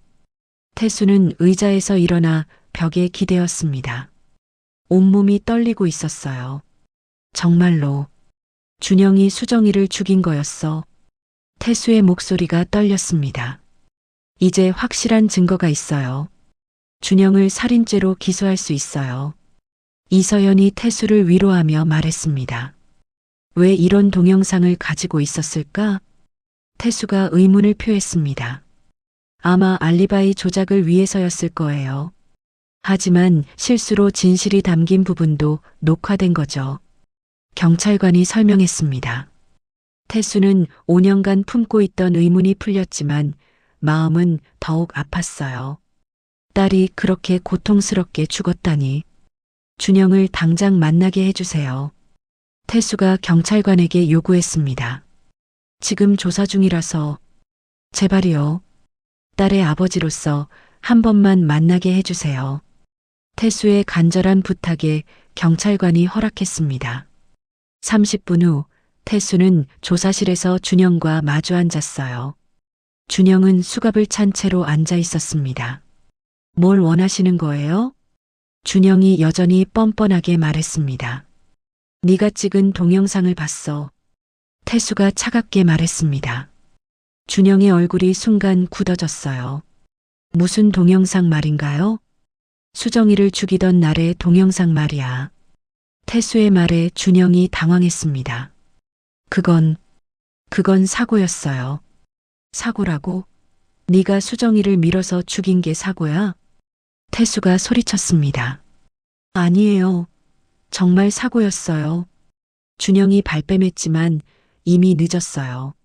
사고로 보이게 하려고 했다고 네가 말했잖아. 태수가 준영의 말을 되던졌습니다. 준영은 더 이상 변명할 수 없었어요. 왜 수정이를 죽였어? 대답해. 태수가 책상을 주먹으로 내리치며 소리쳤습니다. 돈 때문이었어요. 준영이 결국 진실을 털어놨습니다. 돈이라고? 보험금이 5억이었어요. 그리고 이혼하면 위자료도 줘야 했고, 준영의 대답에 태수는 분노로 온몸이 떨렸어요. 5억 때문에 내 딸을 죽였다고? 미안해요. 정말 미안해요. 준영이 뒤늦게 사과했지만 태수는 용서할 수 없었어요. 미안하다고? 5년 동안 내가 얼마나 고생했는지 알아? 태수가 눈물을 흘리며 소리쳤습니다. 그리고 민지와 준호도 학대했잖아. 그것도 돈 때문이야? 아이들은 돈벌이 수단이었어요. 장인어른께서 양육비를 주시니까. 준영의 솔직한 대답에 태수는 더욱 분노했습니다. 이 미친놈아. 태수가 자리에서 일어나 준영을 때리려 했습니다. 경찰관들이 급히 태수를 말렸어요. 진정하세요. 어떻게 진정해? 내 딸을 죽이고 손주들을 학대한 놈한테. 태수가 소리치며 몸부림쳤습니다. 준영은 고개를 숙인 채 아무 말도 하지 않았어요. 후회하고 있어요? 태수가 준영에게 물었습니다. 네. 거짓말하지 마. 후회했다면 아이들을 학대하지 않았을 거야. 태수가 준영의 거짓말을 꾸짖었습니다. 정말 후회해요. 하지만 돈이 필요했어서. 또 돈 얘기야. 내게는 돈밖에 없구나. 태수가 절망적으로 말했습니다. 면회가 끝나고 나온 태수는 복도에서 주저앉았어요. 5년간 쌓인 모든 감정이 터져나왔습니다. 수정아, 미안해. 아빠가 그놈의 정체를 몰라봤어. 태수가 울며 중얼거렸습니다. 이서연이 태수를 위로했어요. 이제 모든 진실이 밝혀졌어요. 준영은 살인죄로 처벌받을 거예요. 그래도 수정이는 돌아오지 않아요. 태수의 목소리에 깊은 슬픔이 담겨 있었습니다. 하지만 민지와 준호는 구했잖아요. 수정 씨도 그걸 원했을 거예요. 이서연의 위로에 태수는 고개를 끄덕였습니다. 이제 아이들만 생각하고 살겠어요. 태수가 결심을 다졌습니다. 그때 김 실장이 급하게 달려왔어요. 회장님, 큰일 났어요. 무슨 일이야? 준영이 구치소에서 편지를 보냈어요. 또 다른 협박이에요. 김 실장의 말에 태수의 얼굴이 굳어졌습니다. 준영의 악행은 아직 끝나지 않은 것 같았어요. 김 실장이 가져온 편지를 읽은 태수의 얼굴이 하얗게 변했습니다. 편지에는 예상하지 못한 내용이 적혀 있었거든요. 장인어른, 저를 감옥에 보내신 기분이 어떠신지요? 하지만 제게도 마지막 카드가 있답니다. 태수가 편지를 읽으며 손이 떨렸어요. 회장님께서 과거에 비자금을 조성하신 일 기억하시죠? 그 모든 증거가 제 손에 있습니다. 편지의 내용은 계속됐습니다. 이 증거들이 언론에 공개되면 아이들이 얼마나 힘들어할까요? 할아버지가 범죄자라는 사실을 알게 된다면요. 태수는 편지를 바닥에 떨어뜨렸어요. 이놈이 어떻게 내 비자금 조성 일을 알았지? 태수가 당황하며 중얼거렸습니다. 이서연이 편지를 주워 읽어봤어요. 수정 씨한테 들었을 수도 있어요. 부부 사이니까 회사 일을 이야기했을 수도 있고요. 그럼 이제 어떻게 해야 하지? 태수가 절망적으로 물었습니다. 일단 진정하세요. 준영은 이미 감옥에 있어요. 할 수 있는 게 많지 않을 거예요. 이서연이 태수를 달랬습니다. 하지만 편지는 더 구체적인 협박을 담고 있었어요. 만약 제가 법정에서 최고형을 받는다면 저는 죽기 전에 모든 걸 폭로하겠습니다. 아이들이 평생 부끄러움을 안고 살게 하겠어요. 태수는 심장이 뛰는 소리를 느꼈습니다. 갑자기 가슴이 답답해지고 숨이 막혔어요. 회장님, 괜찮으세요? 김 실장이 놀라며 태수를 부축했습니다. 가슴이 아파. 태수가 가슴을 움켜쥐며 말했습니다. 119에 신고해요. 이서연이 급하게 소리쳤습니다. 30분 후 태수는 응급실에 실려왔어요. 의사들이 바쁘게 응급처치를 하고 있었습니다. 심근경색입니다. 즉시 수술해야 해요. 의사가 이서연과 김 실장에게 설명했습니다. 위험한 건 아니죠? 김 실장이 걱정스럽게 물었습니다. 나이가 많으시긴 하지만 다행히 빨리 와서 생명엔 지장 없을 거예요. 의사의 말에 두 사람은 안도했습니다. 수술이 진행되는 동안 이서연은 준영의 협박에 대해 고민했어요. 김 실장님, 회장님의 과거 비자금 조성 일이 정말 있었던 건가요? 네. 10여 년 전 일이에요. 하지만 이미 다 정리된 일인데 김 실장이 조심스럽게 대답했습니다. 어느 정도 규모였나요? 100억 정도였던 것 같아요. 하지만 회장님이 나중에 다 세금으로 납부하셨어요. 김 실장의 설명에 이서연은 고개를 끄덕였습니다. 그럼 법적으로는 문제 없겠네요. 이미 해결된 일이니까. 하지만 언론에 공개되면 아이들이 힘들어할 거예요. 김 실장이 걱정했습니다. 3시간 후 수술이 끝났습니다. 의사가 수술실에서 나와 결과를 알려줬어요. 다행히 성공했습니다. 하지만 당분간 안정을 취해야 해요. 언제쯤 깨어나실까요? 이서연이 물었습니다. 내일 아침이면 의식을 회복하실 거예요. 다음 날 아침 태수가 깨어났습니다. 병실에는 이서연과 김 실장이 지키고 있었어요. 어떻게 된 거야? 태수가 약한 목소리로 물었습니다. 심근경색이셨어요. 준영의 편지를 보고 충격을 받으신 것 같아요. 이서연이 설명했습니다. 준영 그놈의 편지. 생각만 해도 화가 나. 태수가 주먹을 약하게 쥐었습니다. 회장님, 걱정하지 마세요. 제가 해결책을 찾았어요. 이서연이 희망적인 목소리로 말했습니다. 무슨 해결책? 준영의 협박을 역이용하는 거예요. 이서연이 자신의 계획을 설명하기 시작했어요. 준영이 회장님의 과거를 폭로하겠다고 협박했죠? 그럼 우리가 먼저 공개하는 거예요. 먼저 공개한다고? 태수가 의아해했습니다. 네, 회장님이 직접 기자회견을 열어서 과거 실수를 인정하고 사과하는 거예요. 그리고 손주들을 구하기 위한 것이었다고 설명하시고요. 이서연의 계획은 대담했습니다. 그럼 준영의 협박은 의미가 없어지겠네요. 김 실장이 이해했다는 표정을 지었습니다. 맞아요. 그리고 오히려 국민들의 동정을 받을 수 있을 거예요. 태수는 이서연의 계획을 듣고 고민했어요. 하지만 내 명예는 완전히 실추될 텐데 명예보다 아이들이 더 중요하잖아요. 이서연이 태수를 설득했습니다. 그리고 회장님이 이미 세금을 다 납부하신 일이니까 법적 처벌은 없을 거예요. 태수는 길게 고민한 후 결정했습니다. 좋아요. 해봅시다. 이틀 후 태수는 병원에서 기자회견을 열었습니다. 많은 기자들이 몰려왔어요. 여러분께 고백하고 싶은 일이 있습니다. 태수가 떨리는 목소리로 시작했습니다. 10여 년 전 저는 회사 운영 과정에서 비자금을 조성한 적이 있습니다. 기자들이 웅성거리기 시작했어요.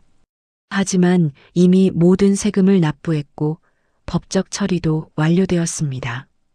태수가 계속 설명했습니다. 오늘 이 자리에서 고백하는 이유는 제 사위가 이 일을 빌미로 저를 협박하고 있기 때문입니다. 협박이라니요? 한 기자가 질문했습니다. 제 사위 박준영은 제 손주들을 학대하고 양육비를 횡령했습니다. 그리고 현재 감옥에 있으면서도 저를 계속 협박하고 있어요. 태수의 설명에 기자들이 놀란 표정을 지었어요. 더 충격적인 사실은 제 딸의 죽음도 박준영이 보험금을 노리고 계획한 살인이었다는 것입니다. 기자회견장이 술렁거렸습니다. 저는 제 과거 실수를 인정합니다. 하지만 손주들만은 지켜내고 싶었어요. 태수가 눈물을 흘리며 말했습니다. 기자회견 후 여론은 놀랍게도 태수에게 우호적이었어요. 언론은 준영을 악질 범죄자로 규정했고 태수는 손주를 구한 할아버지로 평가받았습니다. 구치소에 있던 준영은 기자회견 소식을 듣고 분노했어요. 내 계획이 완전히 망가져 버렸어. 준영이 감방에서 소리쳤습니다. 하지만 이미 늦었어요. 준영의 협박은 더 이상 효력이 없었습니다. 병실에서 기자회견 반응을 확인한 태수는 안도의 한숨을 내쉬었어요. 이제 정말 끝난 건가요?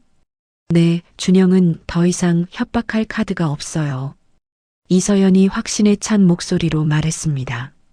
민지와 준호는 어떻게 지내고 있어요?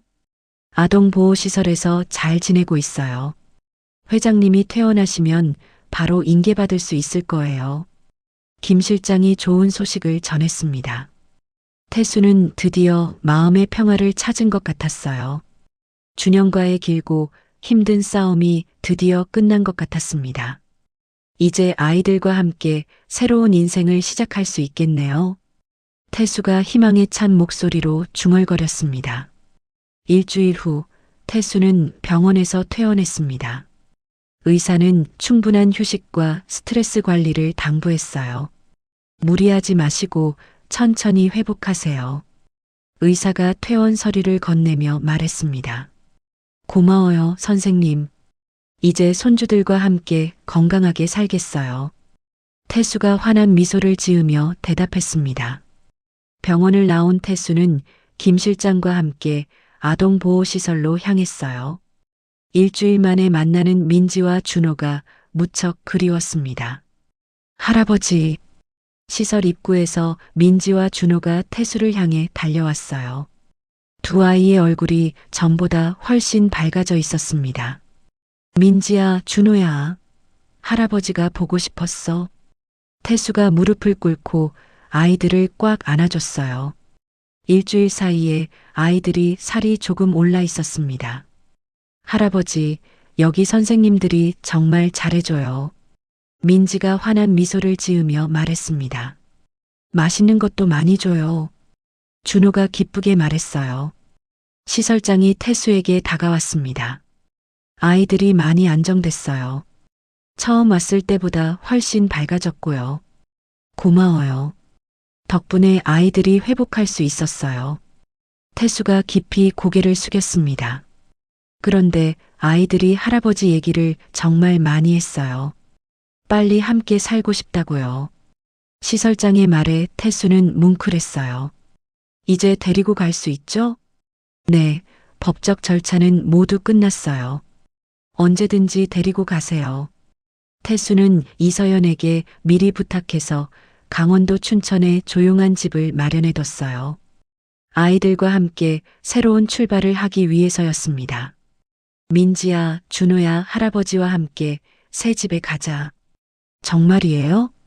민지가 눈을 반짝이며 물었습니다. 그럼 아주 좋은 집이야. 마당도 넓고 공기도 맑아. 태수가 아이들의 머리를 쓰다듬으며 말했습니다.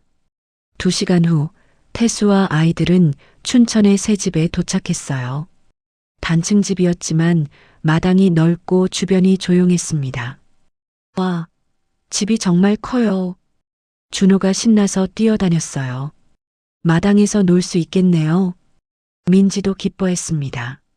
그럼 마음껏 놀아도 돼. 이제 우리 집이니까. 태수가 아이들을 보며 행복해했어요. 집안을 둘러본 아이들은 각자 방을 배정받았습니다. 민지는 분홍색으로 꾸며진 방을, 준호는 파란색 방을 선택했어요. 할아버지 방은 어디예요? 민지가 물었습니다. 할아버지는 거실 옆 방이야. 가까이 있으니까 무서우면 언제든 와. 네. 두 아이가 동시에 대답했어요. 첫날 저녁 태수는 아이들과 함께 식탁에 앉았습니다. 김 실장이 미리 준비해둔 음식들이 식탁에 가득했어요. 할아버지, 이렇게 맛있는 밥 먹는 게 정말 오래간만이에요. 민지가 밥을 먹으며 말했습니다. 앞으로는 매일 맛있는 거 먹자. 태수가 민지의 머리를 쓰다듬으며 말했어요. 할아버지, 나쁜 아저씨는 언제까지 감옥에 있어요? 준호가 갑자기 물었습니다. 태수는 잠시 말을 멈췄어요. 아이들에게 어떻게 설명해야 할지 고민됐거든요. 아마 오랫동안 나올 수 없을 거야. 그러니까 걱정하지 마. 다시는 우리를 괴롭히지 않죠? 민지가 불안한 표정으로 물었습니다. 절대 그럴 일 없어. 할아버지가 지켜줄게. 태수가 단호하게 약속했어요. 다음 날부터 태수는 아이들과 함께 규칙적인 생활을 시작했습니다. 아침에 일어나서 산책을 하고 함께 텃밭을 가꾸기도 했어요. 할아버지, 이 토마토 언제 빨갛게 돼요? 준호가 방금 심은 토마토 모종을 보며 물었습니다. 3개월 정도 지나면 빨간 토마토가 열릴 거야. 우와, 빨리 먹고 싶어요. 아이들은 작은 일에도 큰 기쁨을 느꼈어요. 그동안 얼마나 힘들었는지 알 수 있었습니다. 일주일 후 이서연이 아이들을 만나러 왔어요. 안녕, 민지야, 준호야. 이모. 아이들이 이서연을 반갑게 맞았습니다. 이서연은 아이들에게 이모로 불리고 있었어요. 많이 좋아졌네. 얼굴에 살도 오르고. 이서연이 아이들의 볼을 만지며 말했습니다. 할아버지가 맛있는 거 많이 해줘요. 민지가 자랑스럽게 말했어요.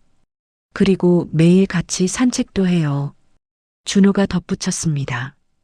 이서연은 태수와 따로 이야기를 나눴어요. 아이들이 정말 많이 회복됐어요. 트라우마 치료도 잘 되고 있고요. 다행이에요.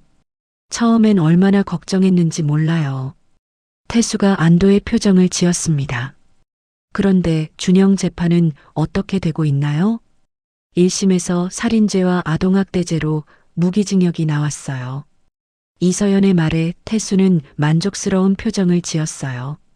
무기징역이라니 잘 됐어요. 준영이 항소했지만 증거가 너무 명확해서 형량이 줄어들 가능성은 거의 없어요. 한 달 후 아이들은 완전히 새로운 사람이 되어 있었어요. 웃음소리가 집안에 가득했고 악몽도 거의 사라졌습니다.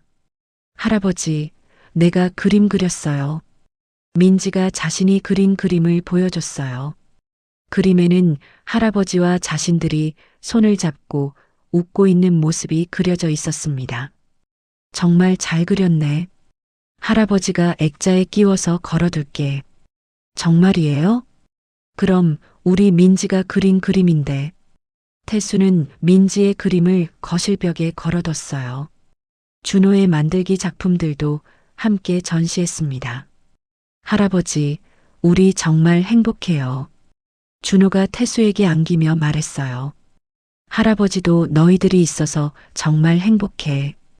태수가 준호를 꽉 안아주며 대답했습니다. 그날 밤 태수는 하늘의 딸에게 말했어요. 수정아, 아빠가 약속을 지켰어. 민지와 준호가 이렇게 밝게 웃고 있어. 너도 안심해도 돼. 별이 유독 밝게 빛나는 밤이었습니다. 마치 딸이 고마워한다는 인사 같았어요. 태수는 이제 진정한 평화를 찾았다고 느꼈습니다. 손주들과 함께하는 이 순간이 그의 인생에서 가장 소중한 시간이었어요. 6개월이 지난 어느 봄날, 태수는 이서현과 함께 중요한 프로젝트를 준비하고 있었습니다. 회장님, 재단 설립 허가가 드디어 나왔어요. 이서연이 기쁜 표정으로 서류를 건네며 말했습니다. 정말이에요? 드디어.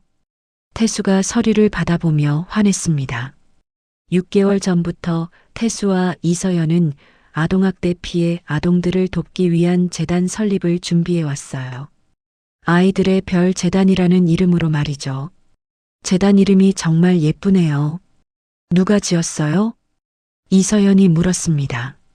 민지가 지었어요. 아이들이 모두 별처럼 반짝이면 좋겠다고 하더라고요. 태수가 손녀를 자랑스럽게 말했습니다. 그때 민지와 준호가 마당에서 뛰어들어왔어요. 할아버지, 이모, 두 아이가 밝게 인사했습니다. 민지야, 네가 지은 재단 이름이 정식으로 승인됐어. 정말이에요? 우와. 민지가 손뼉을 치며 기뻐했어요. 그럼 이제 다른 아이들도 도와줄 수 있는 거예요? 준호가 순수한 눈으로 물었습니다. 그럼 우리처럼 힘든 아이들을 많이 도와줄 거야. 태수가 준호의 머리를 쓰다듬으며 말했어요. 일주일 후 재단 설립 기념식이 열렸습니다. 서울의 한 호텔에서 진행된 행사에는 많은 사람들이 참석했어요. 오늘 이 자리에 모여주신 모든 분들께 감사드립니다. 태수가 단상에 서서 인사말을 시작했습니다. 저는 개인적으로 큰 아픔을 겪었습니다. 하지만 그 아픔이 저에게 새로운 사명을 주었어요. 태수의 진심 어린 말에 참석자들이 조용히 귀를 기울였습니다. 아동학대는 한 아이의 인생을 완전히 바꿔버립니다. 하지만 적절한 도움이 있으면 아이들은 다시 웃을 수 있어요. 태수가 객석에 앉아 있는 민지와 준호를 바라보며 말했습니다. 두 아이는 할아버지를 향해 손을 흔들며 웃고 있었어요. 이 재단을 통해 더 많은 아이들이 희망을 찾기를 바랍니다. 태수의 인사말이 끝나자 큰 박수가 터졌습니다. 이어서 이서연이 재단의 구체적인 사업 계획을 발표했어요. 아이들의 별 재단은 3가지 주요 사업을 진행할 예정입니다. 이서연이 프레젠테이션을 시작했습니다. 첫째, 아동학대 피해 아동들의 법적 지원입니다. 변호사들이 무료로 법정 대리인 역할을 할 거예요. 둘째, 심리치료와 상담 서비스입니다. 전문 상담사들이 아이들의 마음의 상처를 치료해 드릴 거예요. 셋째, 안전한 보호시설 운영입니다. 위험에 노출된 아이들을 즉시 보호할 수 있는 시설을 만들 예정이에요. 이서연의 발표를 들은 참석자들이 감동하며 박수를 보냈어요. 행사 말미에 깜짝 이벤트가 있었습니다. 민지와 준호가 무대에 올라온 것이었어요. 안녕하세요. 두 아이가 큰 목소리로 인사했습니다. 저희는 할아버지 덕분에 다시 웃을 수 있게 되었어요. 민지가 마이크를 잡고 말했습니다. 다른 아이들도 저희처럼 행복해졌으면 좋겠어요. 준호가 덧붙였어요. 그리고 두 아이는 직접 그린 그림과 만든 편지를 기부했습니다. 그것은 다른 피해 아동들에게 전달될 위로의 선물이었어요. 우리가 힘들었을 때 할아버지가 구해주셨어요. 여러분도 힘내세요. 민지가 편지에 쓴 내용을 읽어줬습니다. 객석에 있던 많은 어른들이 눈물을 흘렸어요. 아이들의 순수한 마음이 모든 사람의 가슴을 뭉클하게 만들었습니다. 행사가 끝난 후 태수는 이서연과 재단 사무실로 이동했어요. 정말 성공적인 출발이었어요. 이서연이 만족스러운 표정으로 말했습니다. 이제 진짜 시작이에요. 하나씩 차근차근 해봅시다. 태수가 의욕적으로 말했어요. 재단 설립 첫 달부터 많은 신청이 들어왔습니다. 전국에서 도움을 요청하는 연락이 쏟아졌어요. 회장님, 벌써 50건이 넘는 신청이 왔어요. 재단 직원이 보고했습니다. 좋아요. 우선순위를 정해서 하나씩 처리해 봅시다. 태수가 진지하게 말했습니다. 재단의 첫 번째 사례는 7살 소녀 은주의 경우였어요. 계모의 학대로 고통받고 있던 아이였습니다. 이서연 변호사님이 직접 맡겠어요. 이서연이 은주의 사건을 담당하기로 했습니다. 한 달 후 은주는 계모로부터 분리되어 안전한 곳에서 보호받게 되었어요. 그리고 재단에서 운영하는 상담센터에서 치료를 받기 시작했습니다. 은주야, 여기서는 아무도 너를 때리지 않아. 상담사가 은주를 달랬습니다. 정말이에요? 은주가 조심스럽게 물었어요. 정말이야. 이제 안전해. 점점 더 많은 아이들이 재단의 도움을 받게 되었습니다. 6개월 만에 200명이 넘는 아이들이 지원을 받았어요. 회장님, 정말 놀라운 성과예요. 이서연이 6개월 결과 보고서를 보여주며 말했습니다. 아직 시작에 불과해요. 더 많은 아이들이 기다리고 있어요. 태수는 만족하지 않았어요. 더 많은 아이들을 돕고 싶었거든요. 그때 민지가 태수에게 다가왔습니다. 할아버지, 제가 커서 이모처럼 변호사가 되면 재단에서 일할 수 있어요? 물론이지. 그런데 왜 변호사가 되고 싶어?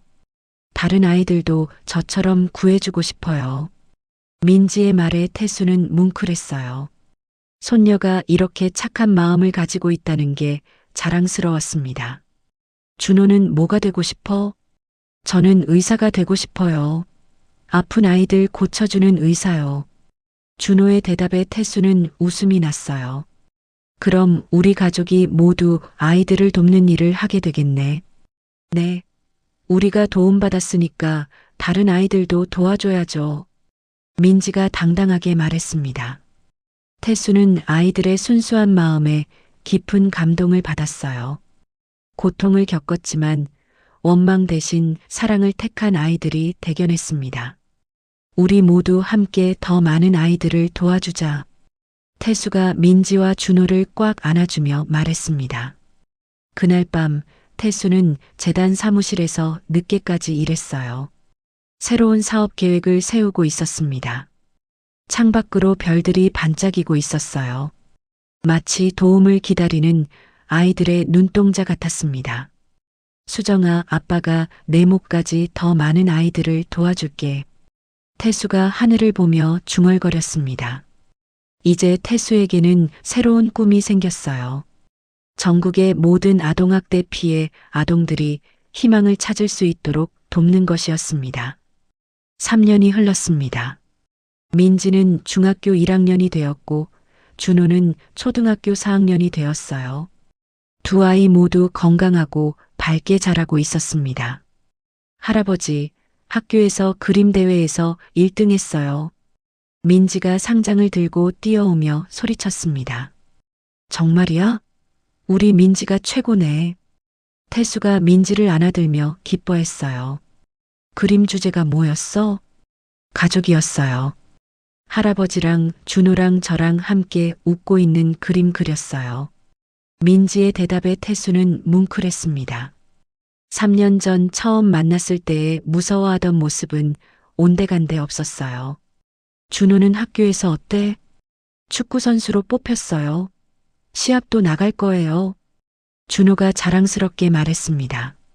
우리 준호도 대단하네. 태수는 두 아이의 성장이 너무 자랑스러웠어요. 그날 저녁 이서연이 저녁 식사에 초대받아 왔습니다. 재단 운영에 대한 이야기를 나누기 위해서였어요. 요즘 재단 상황은 어때요? 태수가 물었습니다. 정말 놀라워요. 지금까지 500명이 넘는 아이들을 도왔어요. 이서연이 기쁜 표정으로 보고했습니다. 그리고 다른 지역에서도 재단을 만들고 싶다는 연락이 많이 와요. 그럼 전국으로 확산되고 있다는 뜻이네요. 태수가 만족스러워했습니다. 네, 부산과 대구에도 지부를 만들 예정이에요. 식사 중에 민지가 갑자기 말했습니다. 이모, 저 정말로 변호사가 될 거예요. 정말 멋진 꿈이네. 어떤 변호사가 되고 싶어? 이서연이 관심 있게 물었습니다. 이모처럼 아이들을 지켜주는 변호사요. 민지의 진지한 대답에 이서연은 감동했어요. 그럼 공부 열심히 해야 해. 네, 매일 열심히 할게요. 준호도 끼어들었습니다. 저도 의사 될 거예요. 아픈 아이들 많이 고쳐줄 거예요. 두 아이의 꿈을 들으며 어른들은 모두 미소를 지었어요. 다음 달 태수는 정기 건강검진을 받았습니다. 3년 전 심근경색 이후로 꾸준히 관리하고 있었거든요. 결과가 아주 좋으시네요. 건강하게 잘 지내고 계시는 것 같아요. 의사가 만족스러운 표정으로 말했습니다. 손주들과 함께 사니까 스트레스도 없고 행복해요. 태수가 웃으며 대답했습니다. 그런 마음가짐이 건강에 제일 좋죠. 병원에서 나온 태수는 아이들을 데리러 학교에 갔어요. 요즘은 직접 아이들을 등하교시켜주고 있었습니다. 할아버지, 민지와 준호가 뛰어나오며 태수를 반겼습니다. 오늘 학교는 어땠어? 재미있었어요. 오늘 미술 시간에 재단 그림을 그렸어요. 민지가 그림을 보여줬습니다. 그림에는 여러 아이들이 손을 잡고 웃고 있는 모습이 그려져 있었어요. 정말 잘 그렸네. 이 그림을 재단에 걸어둘까? 정말이에요? 좋아요. 집으로 돌아가는 길에 태수는 아이들과 대화를 나눴어요. 할아버지, 나쁜 아버지는 아직도 감옥에 있어요? 준호가 갑자기 물었습니다. 태수는 잠시 말을 멈췄어요. 준영에 대한 이야기는 가급적 피하고 있었거든요. 응, 아직 있어. 그런데 왜 갑자기 궁금해? 그냥요. 혹시 나와서 우리를 또 괴롭히지 않을까 해서요.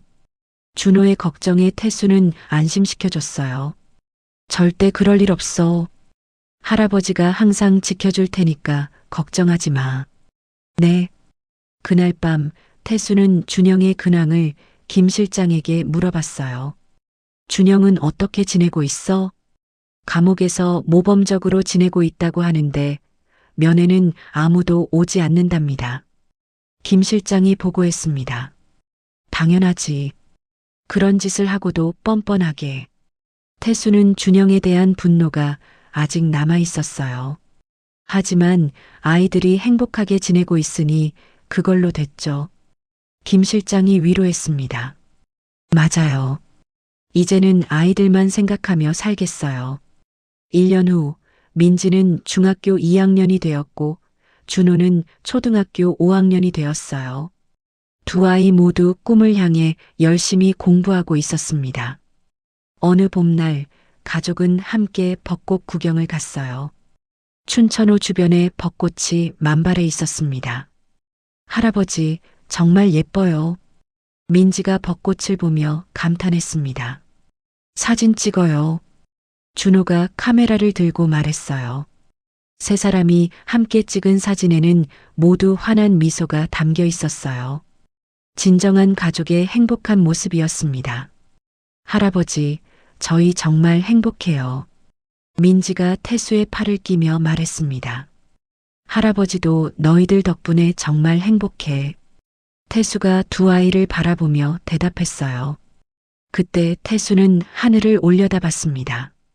딸 수정이 보고 있을 것 같았어요. 수정아, 아이들이 이렇게 잘 자라고 있어. 너도 안심해. 태수가 마음속으로 딸에게 말했습니다.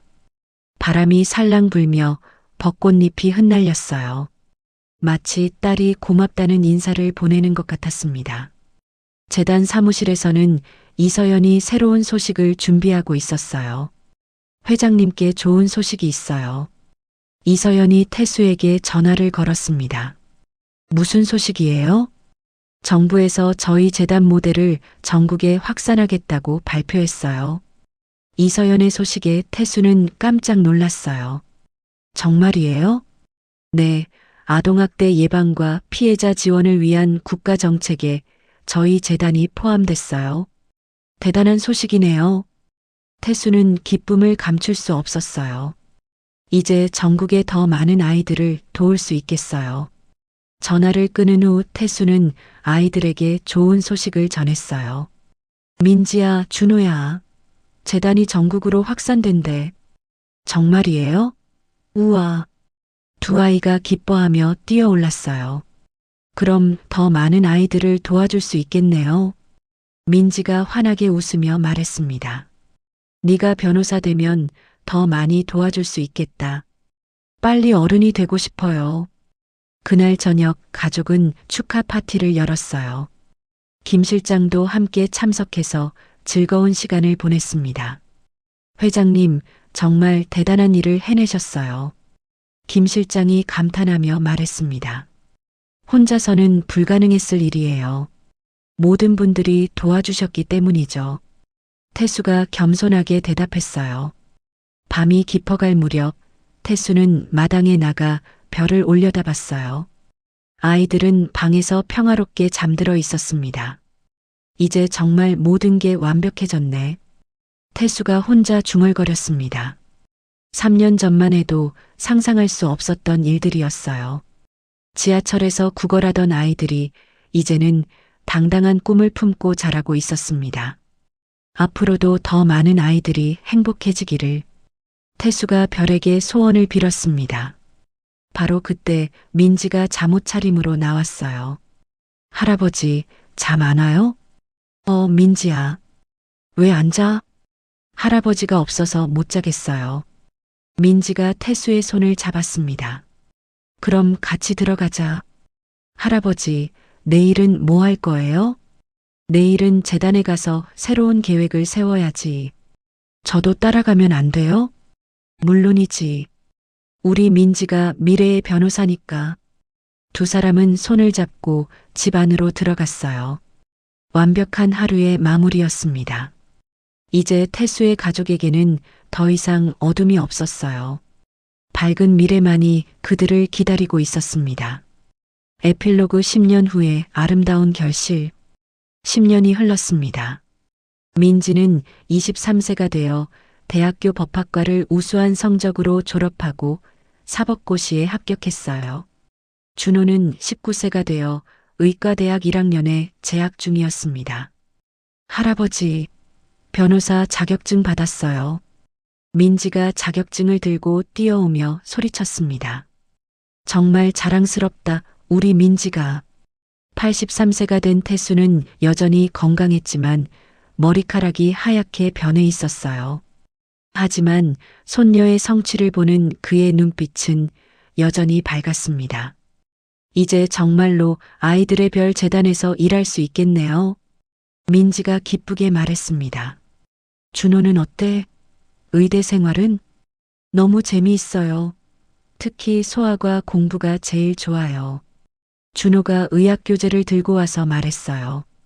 아픈 아이들을 빨리 고쳐주고 싶어요. 재단 사무실에서는 이서연이 10주년 기념 행사를 준비하고 있었습니다. 회장님, 믿기지 않아요. 벌써 10년이 지났다니. 이서연이 감회에 젖은 목소리로 말했습니다. 정말 빨랐어요. 그동안 얼마나 많은 아이들을 도왔는지. 정확히 5,237명이에요. 이서연이 자료를 보며 말했습니다. 5,000명이 넘는 아이들이라니. 정말 대단해요. 태수는 깊은 감동을 받았어요. 10주년 기념식 당일 많은 사람들이 모였습니다. 특히 재단의 도움을 받아 성장한 아이들, 지금은 어른이 된 그들도 많이 참석했어요. 안녕하세요. 저는 15년 전 재단의 도움을 받은 김소영이에요. 한 젊은 여성이 태수에게 인사했습니다. 지금은 사회복지사가 되어서 다른 아이들을 돕고 있어요. 정말 자랑스럽네요. 태수가 흐뭇하게 말했습니다. 저도 재단 덕분에 새로운 인생을 살게 되었어요. 또 다른 청년이 다가와서 말했습니다. 지금은 교사가 되어서 아이들을 가르치고 있어요. 이날 행사에서 가장 감동적인 순간은 민지의 발표였습니다. 안녕하세요. 저는 이 재단의 첫 번째 수혜자이자 오늘부터 재단의 변호사로 일하게 된 민지입니다. 민지가 단상에서 말했습니다. 10년 전 저와 제 동생은 절망적인 상황에 있었어요. 하지만 할아버지와 이서연 변호사님 덕분에 새로운 희망을 찾았어요. 민지의 말에 객석이 조용해졌습니다. 저는 그때의 고통을 잊지 않겠어요. 하지만 그 고통을 디딤돌 삼아서 더 많은 아이들을 구하는 변호사가 되겠습니다. 큰 박수가 터져 나왔습니다. 태수의 눈에는 눈물이 맺혀 있었어요. 준호도 한마디 해봐. 태수가 준호를 무대로 보냈습니다. 안녕하세요. 저는 의사가 되기 위해 공부하고 있는 준호입니다. 준호가 당당하게 말했습니다. 저도 언니처럼 아픈 아이들을 치료하는 의사가 될 거예요. 몸의 상처뿐만 아니라 마음의 상처도 치료할 수 있는 의사가 되고 싶어요. 행사가 끝난 후 가족들은 함께 저녁을 먹었어요. 할아버지, 정말 감사해요.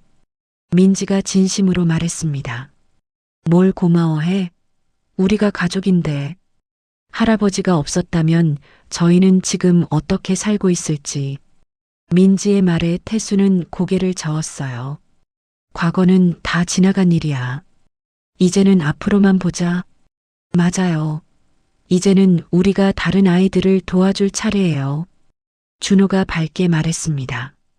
그날 밤 태수는 수정의 사진 앞에 앉아 있었어요. 수정아, 아이들이 이렇게 훌륭하게 자랐어. 너도 자랑스러워할 거야. 사진 속 수정은 여전히 환한 미소를 짓고 있었습니다. 민지는 네가 꿈꿨던 변호사가 되었고 준호는 의사가 되려고 해. 둘 다 착한 마음으로 자랐어. 태수는 딸과의 추억을 떠올리며 미소를 지었어요. 그리고 5천 명이 넘는 아이들이 희망을 찾았어. 이 모든 게 너 덕분이야, 수정아. 다음 주부터 민지는 정식으로 재단에서 일하기 시작했습니다. 이서연의 지도하에 첫 사건을 담당했어요. 긴장되죠? 이서연이 민지에게 물었습니다. 네, 하지만 할 수 있을 것 같아요. 민지가 자신감 있게 대답했습니다. 첫 사건은 8살 남자아이 영수의 경우였어요. 아버지의 폭력으로 고통받고 있는 아이였습니다. 영수야, 누나가 도와줄게. 걱정하지 마. 민지가 영수에게 다정하게 말했습니다. 영수는 10년 전에 민지와 비슷한 눈빛을 하고 있었어요. 두려움과 절망이 가득한 눈빛이었습니다. 정말 도와주실 거예요? 영수가 작은 목소리로 물었습니다. 그럼 누나도 어릴 때 너와 똑같은 상황이었거든. 그런데 좋은 사람들이 도와줘서 지금은 이렇게 변호사가 되었어. 민지의 말에 영수의 눈에 희망이 보이기 시작했어요. 한 달 후 영수는 아버지로부터 분리되어 안전한 곳에서 보호받게 되었습니다. 민지의 첫 승리였어요. 정말 잘했어, 민지야. 태수가 손녀를 자랑스럽게 바라보며 말했습니다. 할아버지 덕분이에요. 아니야, 내 실력이야. 6개월 후 준호가 방학을 맞아 재단에서 봉사활동을 했어요. 의대생이라는 경력을 살려 아이들의 건강 상태를 체크해주는 일이었습니다. 준호 오빠, 오늘도 와줘서 고마워요. 재단에서 보호받고 있는 아이들이 준호를 반겼습니다. 아니에요. 저도 즐거워요. 준호가 웃으며 대답했어요. 어느 날 저녁 가족이 함께 식사를 하고 있을 때였습니다. 할아버지, 저희에게 말씀하고 싶은 게 있어요. 민지가 진지하게 말했습니다. 뭔데? 저희가 결혼하게 되면 할아버지와 계속 함께 살고 싶어요. 민지의 말에 태수는 놀랐어요. 왜 갑자기 그런 말을? 할아버지는 저희에게 가장 소중한 사람이에요. 평생 함께 살고 싶어요. 준호도 고개를 끄덕였어요. 저도 그래요.